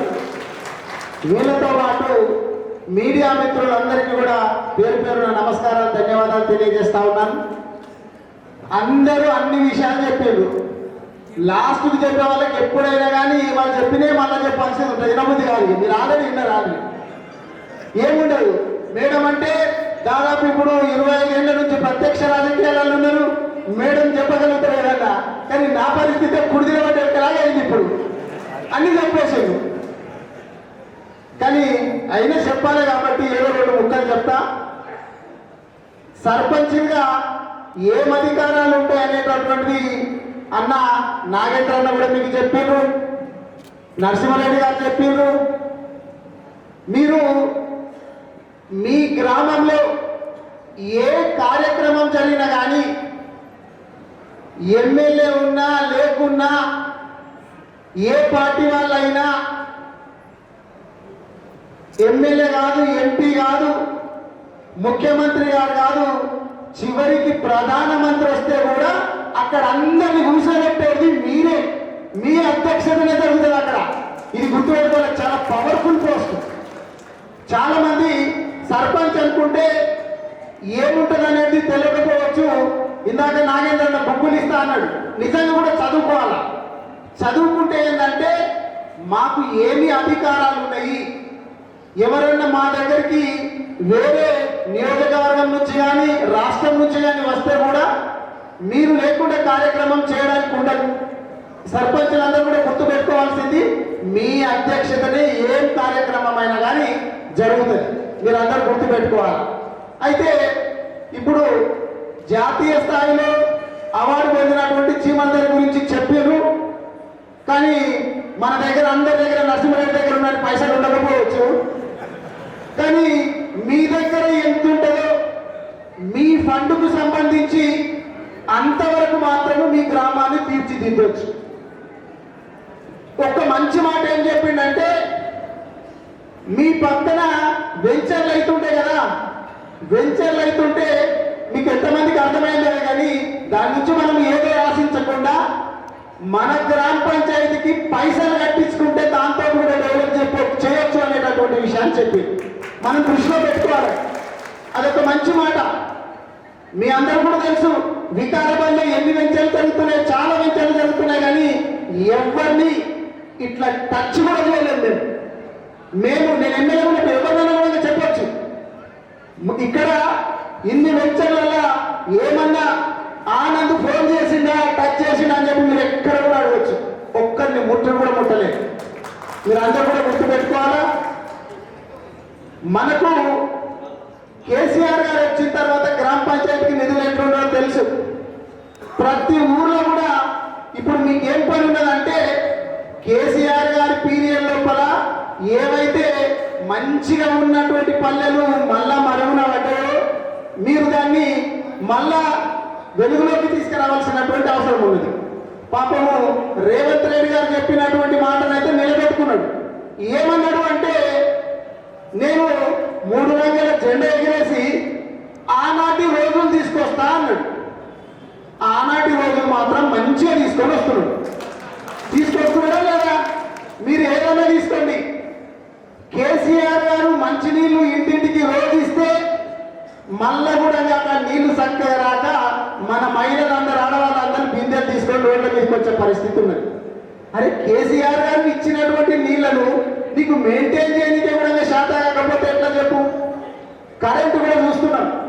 కరెంటు కూడా ఇప్పుడు మొన్న మీరు చూసిండొచ్చు కొంతమంది ఆడ పీపీటీ అంటే పవర్ పాయింట్ ప్రజెంటేషన్ ఇవ్వాలని చెప్పి నీళ్ల మంత్రి ఉత్తమ్ కుమార్ రెడ్డి అక్కడ అసెంబ్లీలో పవర్ పాయింట్ ప్రజెంటేషన్ ఇవ్వాలని చెప్పి ఆ ఎజెండాలో ఉంది.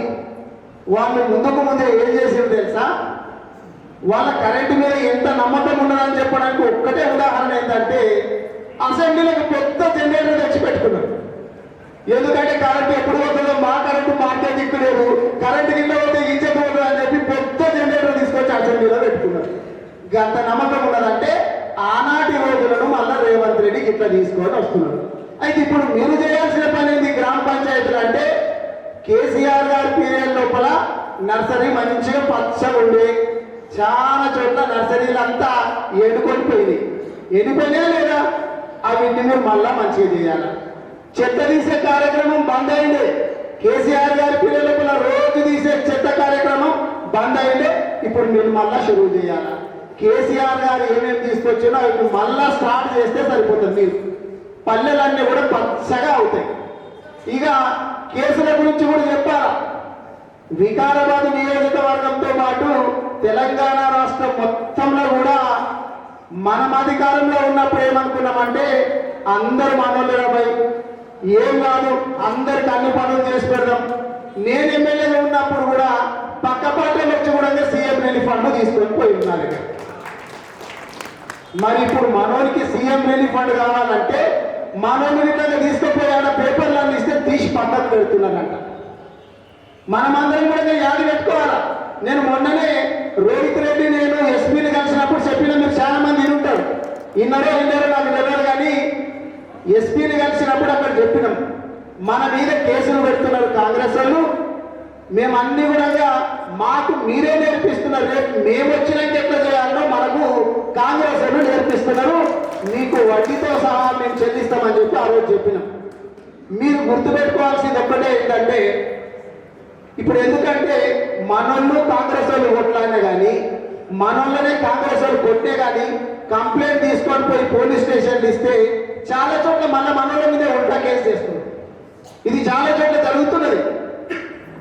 మీరు ఒక్కటే గుర్తుపెట్టుకోవాల్సింది ఏంటంటే వాళ్ళు కంప్లైంట్ తీసుకొని కేసు చేయకపోతే మీరు కంప్లైంట్ ఇచ్చినప్పుడే ఎక్నాలెడ్జ్మెంట్ అంటే రిసీవ్డ్ కాపీ అని చెప్పి అదే కంప్లైంట్ ఇంకో జిరాక్స్ తీసుకొని పోలీస్ స్టేషన్లో సంతకం తీసుకొని దగ్గర ఎక్కువ. దానికి ఒక టైం ఉంటుంది. ఇక్కడ అన్న నాగేంద్ర గౌడ్ అడ్వకేటే ఉన్నారు, ఇక్కడ తమ్ముడు శుభప్రద కూడా అడ్వకేటే ఉన్నారు. వాళ్ళని నేను పార్టీ పరంగా కోరుతా ఉన్నా, దయచేసి అన్న తమ్ముడు మీరిద్దరు కూడా మన పార్టీకి సంబంధించినటువంటి కేసులు ఎవరి మీద అయినా కానీ మీరు జిల్లా బాధ్యత వహించి వాళ్ళు ఎంత ఉండాలా అని చెప్పి మీ ఇద్దరిని కోరుతా ఉన్నా. ఎక్నాలెడ్జ్మెంట్ తీసుకున్నాక రిసీవ్డ్ కాపీ తీసుకున్నాక ఒక టైం లిమిట్ ఉంటుంది. ఇన్ని రోజుల లోపల వాళ్ళు ఎఫ్ఐఆర్ చేయకపోతే మనం హైకోర్టులో కేసు వేస్తే మన చుట్టూ తిరిగేటటువంటి పరిస్థితి ఉంది. ఇప్పుడే సబితా మేడం చెప్తుంది నాకు ఒక కేసుకి ఇట్లా అయిందంట కదా, గట్ల అయిందంట కదా, ఓ పోలీస్ ఆఫీసర్ తిరుగుతా ఉన్నాడంట కదా అని చెప్తుంది. మనం వాళ్ళ చుట్టూ తిరగడు కాదు, వాళ్ళే మన చుట్టూ తిరిగే కాడికి వస్తారు.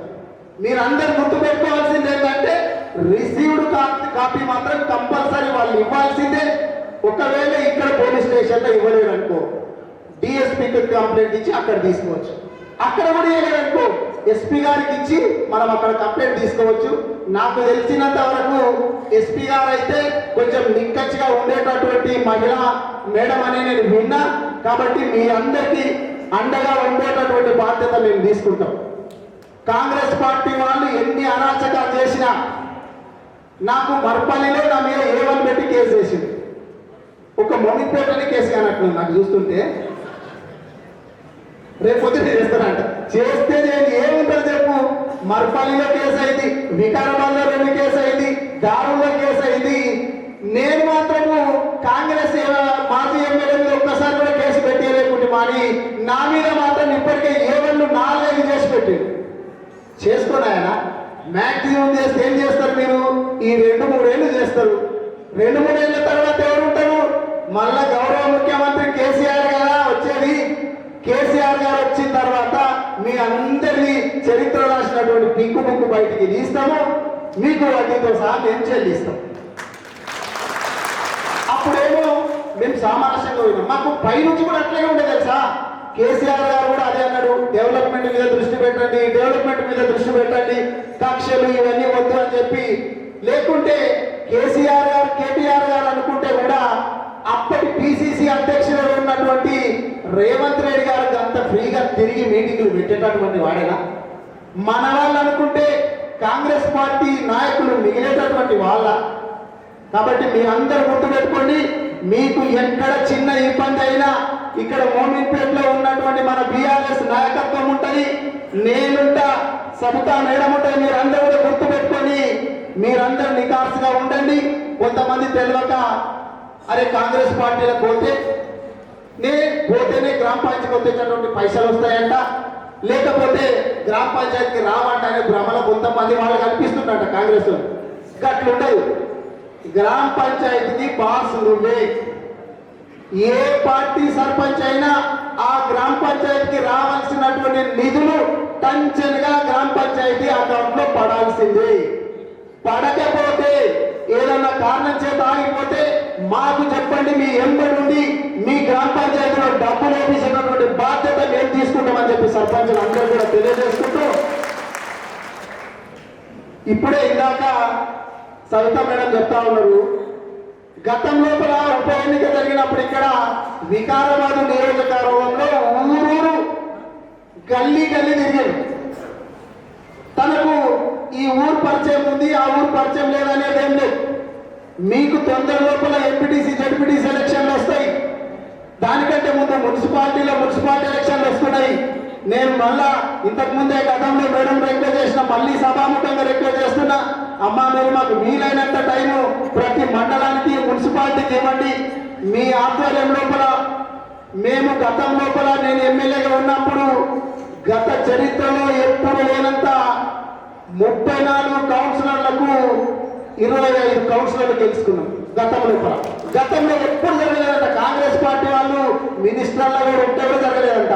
మళ్ళీ అది పునరావృతం కావాలంటే మీ ఆధ్వర్యం లోపల మేము చేయగలుగుతాం అనేటటువంటి నమ్మకం ఉంది. కాబట్టి మాకు వీలైనంత సమయం ఇవ్వాలని చెప్పి కోరుకుంటూ మీ అందరికీ మళ్ళొకసారి ధన్యవాదాలు తెలియజేసుకుంటూ సెలవు తీసుకుంటాం.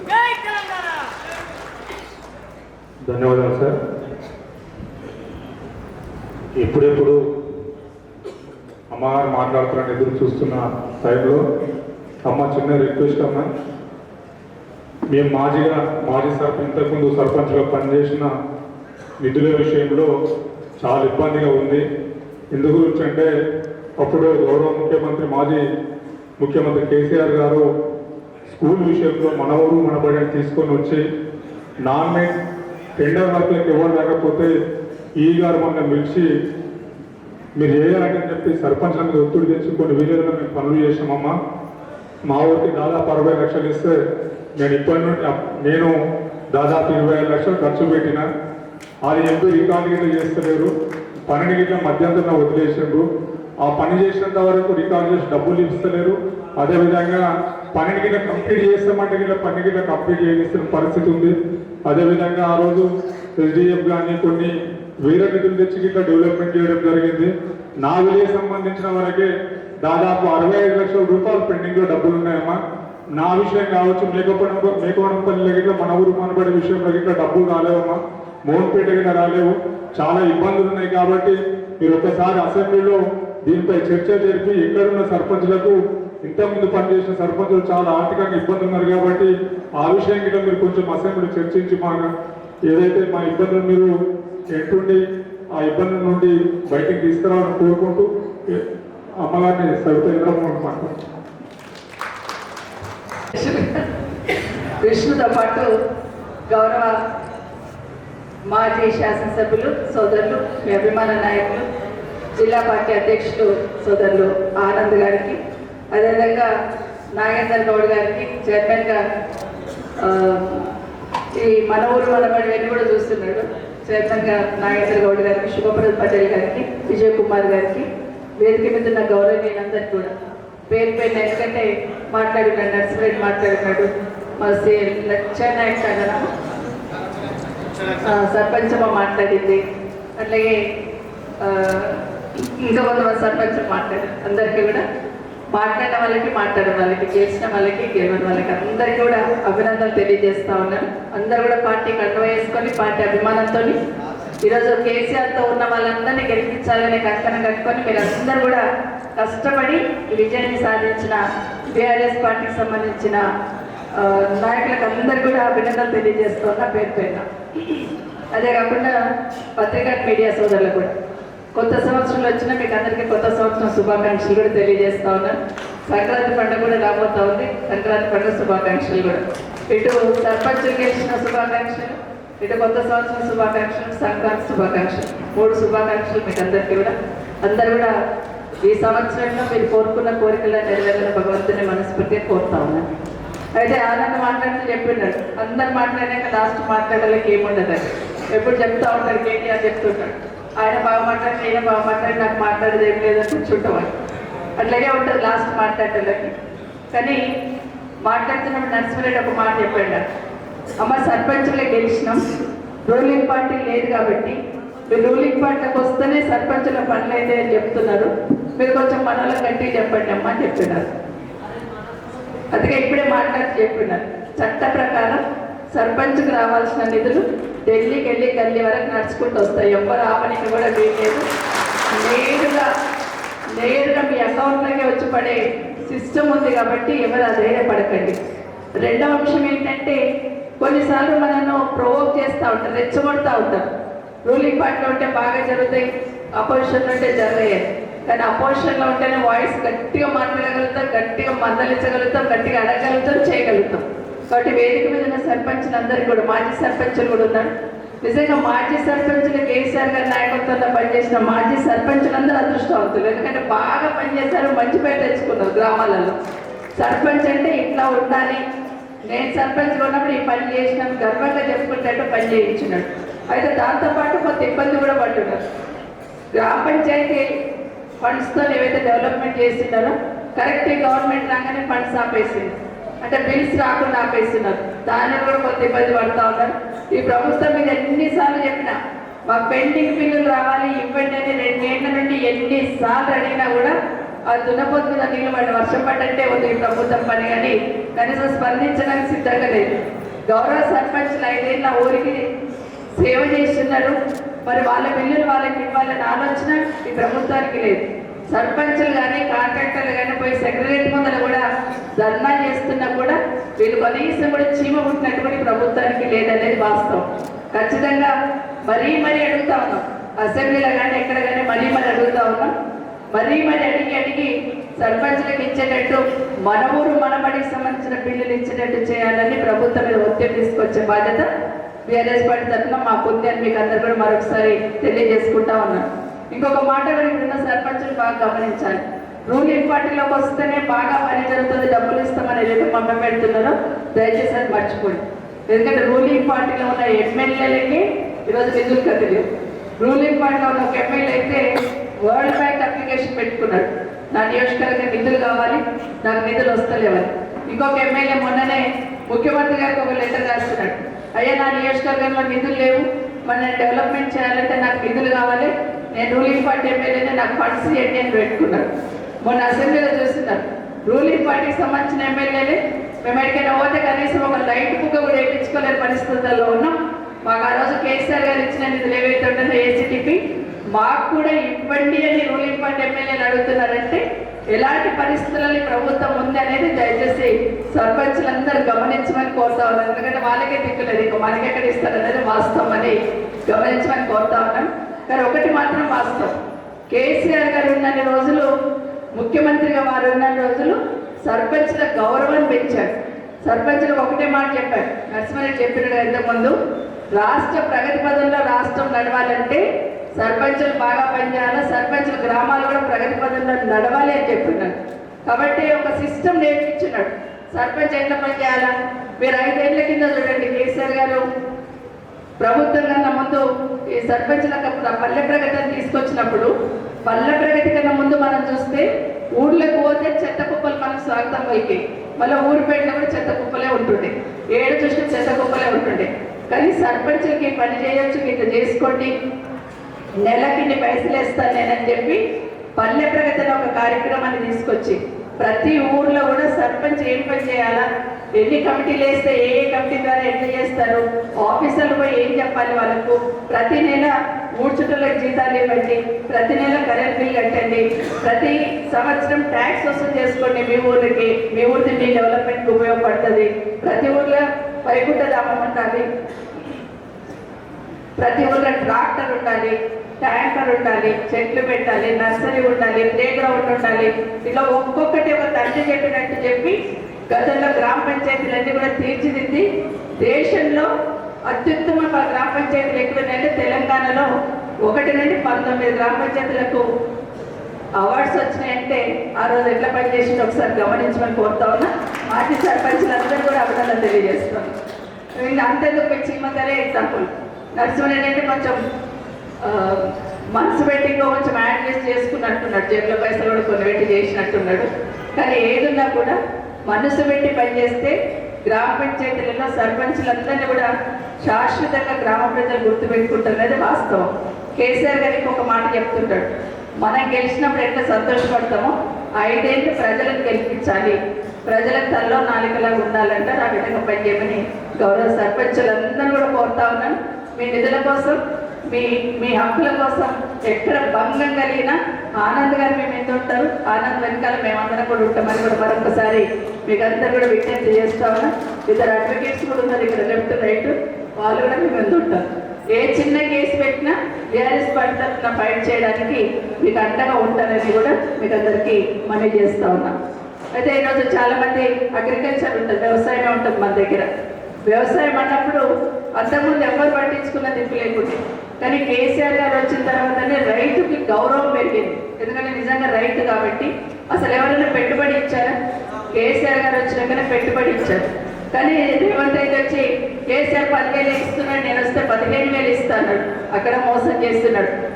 ఇంతకుముందు మాట్లాడుతూ ఒక మాట చెప్పినారు, యూరియా సంగతి. యూరియాకి ఎప్పుడైనా ఇంత ఇబ్బంది పడ్డ పరిస్థితి ఉందా? లాస్ట్కి ఆడవాళ్ళు కూడా పోయి నిలబడుతున్నారు. పోనీ అసెంబ్లీలో అడుగుదాం బాబు యూరియా ఇవ్వండి అని అడుగుదామంటేనేమో మన స్పీకర్ గారు, ఈ ప్రాంతానికి సంబంధించిన స్పీకర్ గారు కాబట్టి ఇక్కడ మాట్లాడాల్సి వస్తుంది. గౌరవ స్పీకర్ గారికి మాట్లాడతామని అడిగితే ఏం చెప్తున్నారు? ముఖ్యమంత్రి గారిని విమర్శించాలంటే మైక్ ఇస్తాడు. మరి ఎవరిని అడగాలి? ముఖ్యమంత్రిని అడగాలి కదా. టీచరు చదువు చెప్పుకుంటా, నువ్వు నాకు ప్రశ్నలు అడగాలని నీకు చదువు చెప్తాను, ఇక మరి ఇంకేం చదువు చెప్తాను? అడగాల్సిందే కదా. ముఖ్యమంత్రి గారిని ప్రశ్నిస్తే మైక్ ఇవ్వము, జస్ట్ ఇట్లా మైక్ పట్టుకుంటే ముఖ్యమంత్రి గారు అంటే చాలు మైక్ ఇవ్వమంటారు. మరి ప్రభుత్వాన్ని కదా ప్రశ్నించాల్సింది. కానీ ఈరోజు అదే అసెంబ్లీలో వింటా ఉంటే ఒక మంత్రి గారు చెప్తున్నారు, యూరియా కష్టం వచ్చింది, రైతులకు ఇబ్బంది అవుతుంది అని అడిగితే షాపులలో యూరియా లేదు కాబట్టి యాప్ పెట్టినాము, యాప్లో బుక్ చేసుకుంటే వస్తుందట. మరి షాపులలో లేకపోతే యాప్లలో ఎందుకెళ్ళి వస్తుంది? ఇది మంత్రి గారు ఇచ్చిన సమాధానం. నిజంగా చాలా చాలా బాధ అనిపిస్తుంది. ఇప్పటికీ రైతు బంధు 2 సార్లు ఎగ్గొట్టినట్టున్నారు. 2 సార్లు ఎగ్గొట్టి 3వసారి కూడా సగం మందికి వేసి సగం మందికి వేయలేదు. రుణమాఫీ కూడా సగం మందికి చేసి సగం మందికి చేయలేదు. ఇప్పుడు నిజంగా సర్పంచ్ ఎలక్షన్లు పెట్టకన్నా ముందు ఏం చెప్పారు? జెడ్పీటీసీ ఎలక్షన్లు పెడతామన్నారు. పెడుతున్నప్పుడు ఏం చెప్పారు? మనకు 42% బీసీ రిజర్వేషన్ ఇచ్చి మేము ఎలక్షన్స్ పోతామన్నారు. తీరా సర్వే చేపిస్తారంట, గుర్తు మీద పోటీ చేస్తే మాత్రం చిత్తూరు కొడతారు జనాలు, అంత కోపంలో ఉన్నారు. మీరు కోపపడడం మంచిదని ఇంటెలిజెన్స్ డిపార్ట్మెంటల్ ఇన్ఫర్మేషన్ ఇచ్చిందంట ముఖ్యమంత్రి గారు. అందుకే సర్పంచ్ ఎలక్షన్స్ పోయారు. దీనికి రిజర్వేషన్ లేదు, ఎవరైనా చేయొచ్చు. మరి ఇప్పుడు మున్సిపల్ ఎలక్షన్స్ పోతా అంటున్నారు ముఖ్యమంత్రి గారు. మరి మున్సిపల్ ఎలక్షన్లో 42% బీసీ రిజర్వేషన్ ఇచ్చిపోవాలి కదా. మరి బీసీ రిజర్వేషన్ ఇవ్వకుండా ఎన్నో కథలు పడ్డారు. 2 సంవత్సరాల నుండి రకరకాల మాటలు చెప్పి వాళ్ళకి అవసరం ఉన్నప్పుడు ప్రధానమంత్రి దగ్గరికి పోతారు, మాట్లాడతారు, కానీ బీసీ రిజర్వేషన్ మాత్రం అమలు చేయడానికి ఈ ప్రభుత్వానికి చిత్తశుద్ధి లేదు. కాబట్టి ఎన్నికల్లో గుర్తు పెట్టుకొని మా బీసీ సోదరులందరూ కూడా మాట చెప్పి మోసం చేసి ఏ విధంగా రాజకీయ లబ్ధి పొందాలనుకుంటుందో ఈ ప్రభుత్వం ఖచ్చితంగా బుద్ధి చెప్పాలని మిమ్మల్ని అందరూ కూడా కోరుతా ఉన్నాను. ఈరోజు ఎలక్షన్స్కి రేపు వస్తున్నాయి, జిల్లా పరిషత్ ఎలక్షన్స్ వస్తాయి, మున్సిపల్ ఎలక్షన్స్ వస్తాయి. ఏ వచ్చినా కూడా ఏం చేస్తారు వాళ్ళు? మన జూబ్లీస్ ఎలక్షన్ చూసిండ్రు కదా, జూబ్లీస్ ఎలక్షన్లో బీఆర్ఎస్ పార్టీ గెలుస్తుందని ఒకరోజు ముందు కూడా చెప్పినారు. కానీ ఆఖరి రోజు నేను చిత్రమైన పరిస్థితి చూసిన. 25 ఏళ్ళలో ఎప్పుడు చూడని పరిస్థితి. పోలింగ్ దగ్గరికి వెళ్తే దొంగోట్లు పడుతున్నాయని కూడా స్పందించమని లేదు. వాడు పైసలు వంచుతున్నారంటే కూడా స్పందించమని లేదు. పైసలు వంచడానికి ఇంకొక ఇంట్లో కూర్చోబెట్టి పంచుడు. ఇదే కాకుండా ఒక్క కాంగ్రెస్ పార్టీ కాదు, Congress party, BJP, election commission, police అందరు కలిస్తేనే ఈరోజు జూబ్లీస్లో గెలిచి వచ్చే ప్రయత్నం చేస్తున్నారు. రేపొద్దున మీరు మీ గ్రామాలను మన ఎంపీటీసీలకు సంబంధించి పక్కన మున్సిపల్ ఎలక్షన్ వచ్చినా కూడా మన జెండా పట్టిన వాళ్ళు, మన కండువా కప్పుకున్న వాళ్ళు ఖచ్చితంగా గెలిచి వచ్చినట్టు మీరు అందరూ కూడా కష్టపడి పని చేయమని మీకు అందరికి విజ్ఞప్తి చేస్తా ఉన్నాం.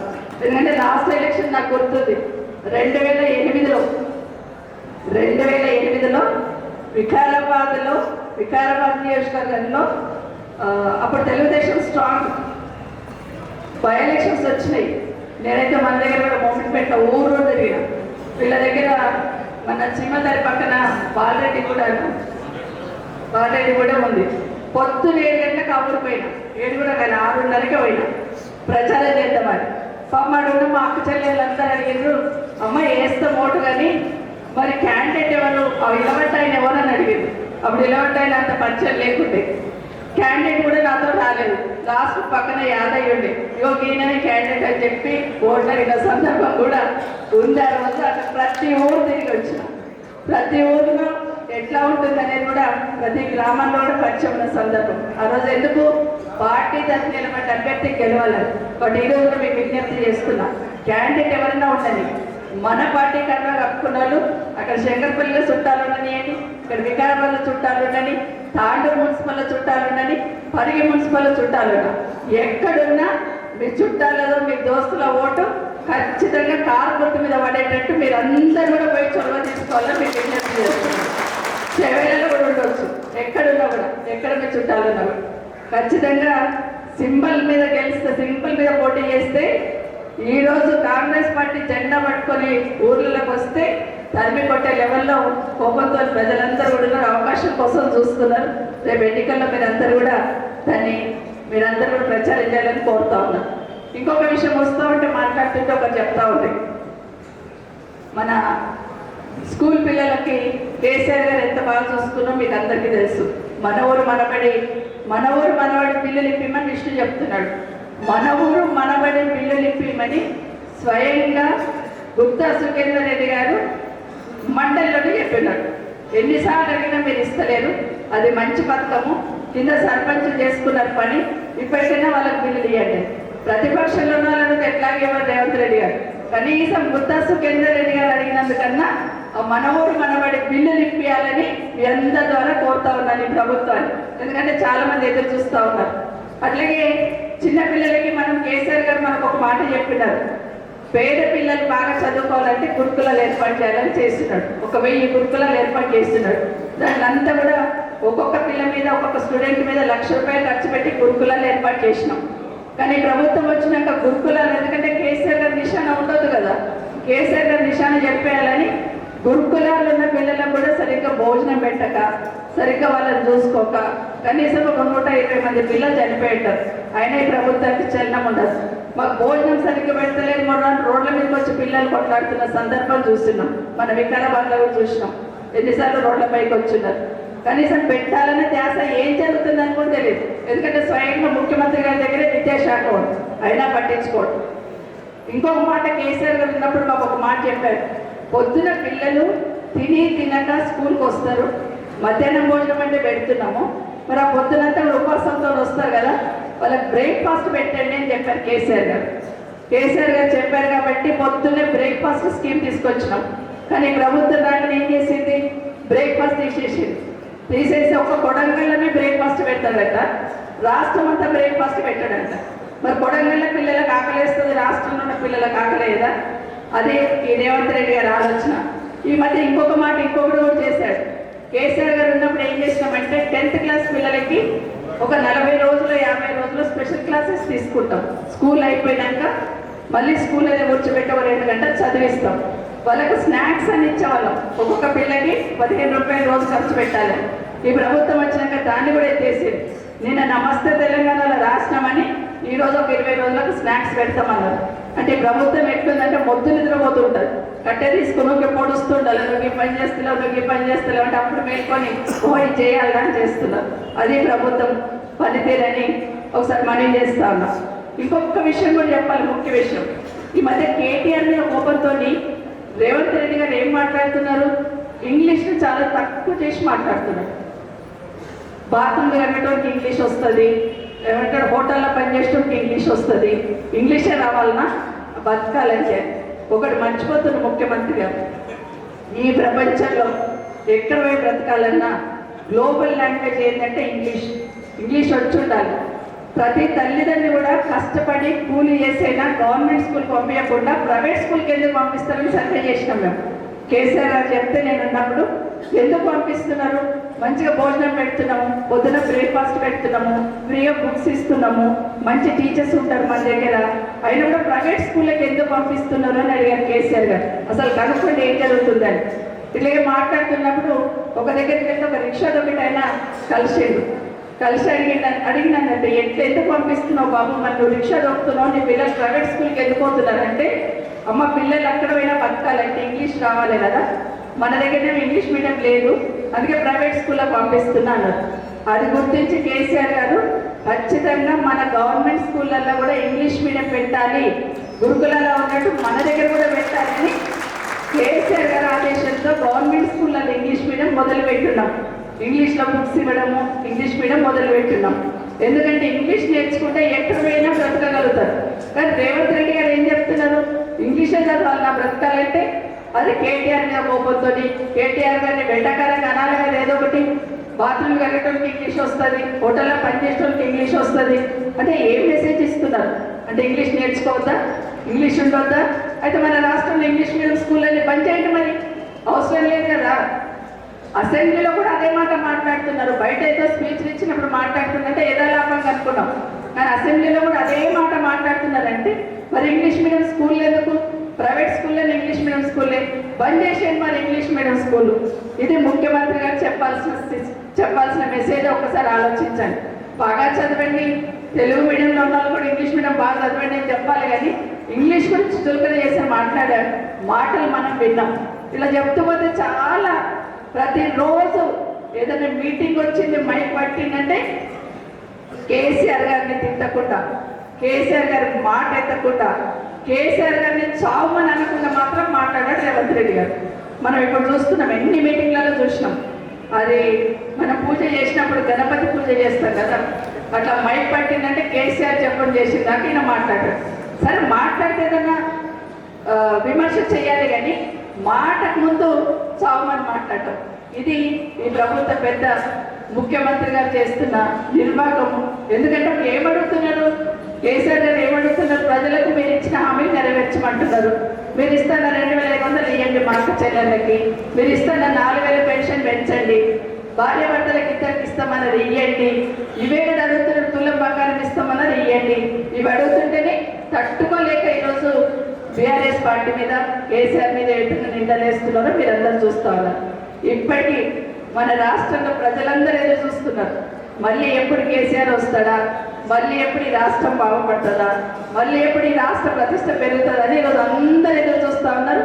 మీరందరూ గట్టిగా పనిచేయండి. మళ్ళీ ఖచ్చితంగా కేసీఆర్ గారు ఈ రాష్ట్రంలో కేసీఆర్ గారి నాయకత్వమే శ్రీరామ రక్ష.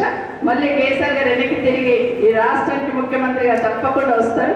మీరందరూ కూడా గట్టిగా పనిచేసి బీఆర్ఎస్ పార్టీ జెండా భుజాన్ని పెట్టుకొని పనిచేయమని మరొకసారి మీకు అందరూ కూడా కోరుకుంటూ ఇక్కడికి వచ్చిన మీ అందరికీ మరొకసారి అభినందిస్తా ఉన్నాను. గౌరవ సర్పంచ్తో పాటు గెలిపించుకొని వచ్చిన మీ అందరికీ కూడా మనస్ఫూర్తిగా అభినందనలు తెలియజేస్తూ, ఎందుకంటే మొన్న వికారాబాద్ పోయినా మూసీ గురించి అడిగిండు హరీష్ రావు గారు. ఏమడిగిండు? బాబు మీరు మూసి చేస్తామంటున్నారు, మంచి చేయండి, కానీ మూసి పక్కన పేదవాళ్ళ ఇళ్ళు ఉన్నాయి, వాళ్ళని గుంజేయకుండా, వాళ్ళని తీసేయకుండా, బుల్డోజర్ పెట్టి కొట్టేయకుండా, వాళ్ళకి ఏమన్నా ఇబ్బంది అయితే మాత్రం వాళ్ళకి అడ్డం పండుకుంటాం, వాళ్ళకి న్యాయం చేసి మూసి చేయండి. ఆ వికారాబాద్లో ఎస్టీపీ ఉన్నది, ఇప్పటికే పడేసిండ్రు, దాన్ని మాత్రం చేస్తలేరని అడిగింది. వాటికి సమాధానం చెప్పకుండా ఎన్ని రకాలుగా ముఖ్యమంత్రి గారు మాట్లాడిండ్రు. దయచేసి గమనించమని మిమ్మల్ని అందరినీ కోరుతా ఉన్నాం. ఏదున్నా కూడా ప్రజా సమస్యల పట్ల ఇక్కడున్న ఏ సమస్యలైనా ప్రభుత్వం నిలదీయడానికి ఖచ్చితంగా మీ అందరి తరఫున ఉంటామని కూడా మరొకసారి మీకు అందరికీ కూడా పేరు పైన తెలియజేస్తూ, ఆనంద్ గారు ముందు ఎలక్షన్స్ ఇప్పుడు ఎలక్షన్ కంపేర్ చేస్తే ముందు 5 ఏళ్ళు ఆనంద్ గారు కూడా మీ మధ్యలోనే ఉన్నారు. ఇప్పుడు మీరు ఓడగొట్టినా కూడా ఇక్కడ ఉన్నారు, జనాలు ఓడగొట్టినా కూడా మళ్ళీ మీ మధ్యలోనే తిరుగుతున్నాడు ఆనంద్ గారు. కాబట్టి భవిష్యత్తులో కూడా ఇక్కడ మళ్ళీ బీఆర్ఎస్ జెండా ఎక్కేటట్టు ఇక్కడున్న మీ ఎమ్మెల్యే గారిని రేపు భవిష్యత్తులో కూడా మళ్ళీ గెలిపించినట్టు, ఆనంద్ గారిని గెలిపించినట్టు ఇప్పటి నుండి అందరూ కూడా ఒక ప్రణాళికబద్ధంగా పనిచేయాలని కోరుకుంటూ మరొకసారి ఇక్కడికి వస్తే మీ అందరికీ కూడా శుభాకాంక్షలు తెలియజేస్తూ జై తెలంగాణ, జై కేసీఆర్.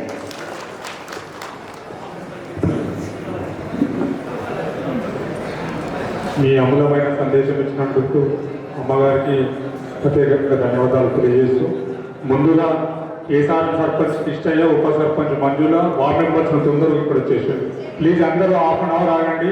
సర్పంచ్లకు, వార్డు మెంబర్లకు, ఉప సర్పంచ్ సన్మానం ఉన్నది, తొందరగా లేట్ చేయకూడదు. మీరు అందరూ ఆగండి. కేసారం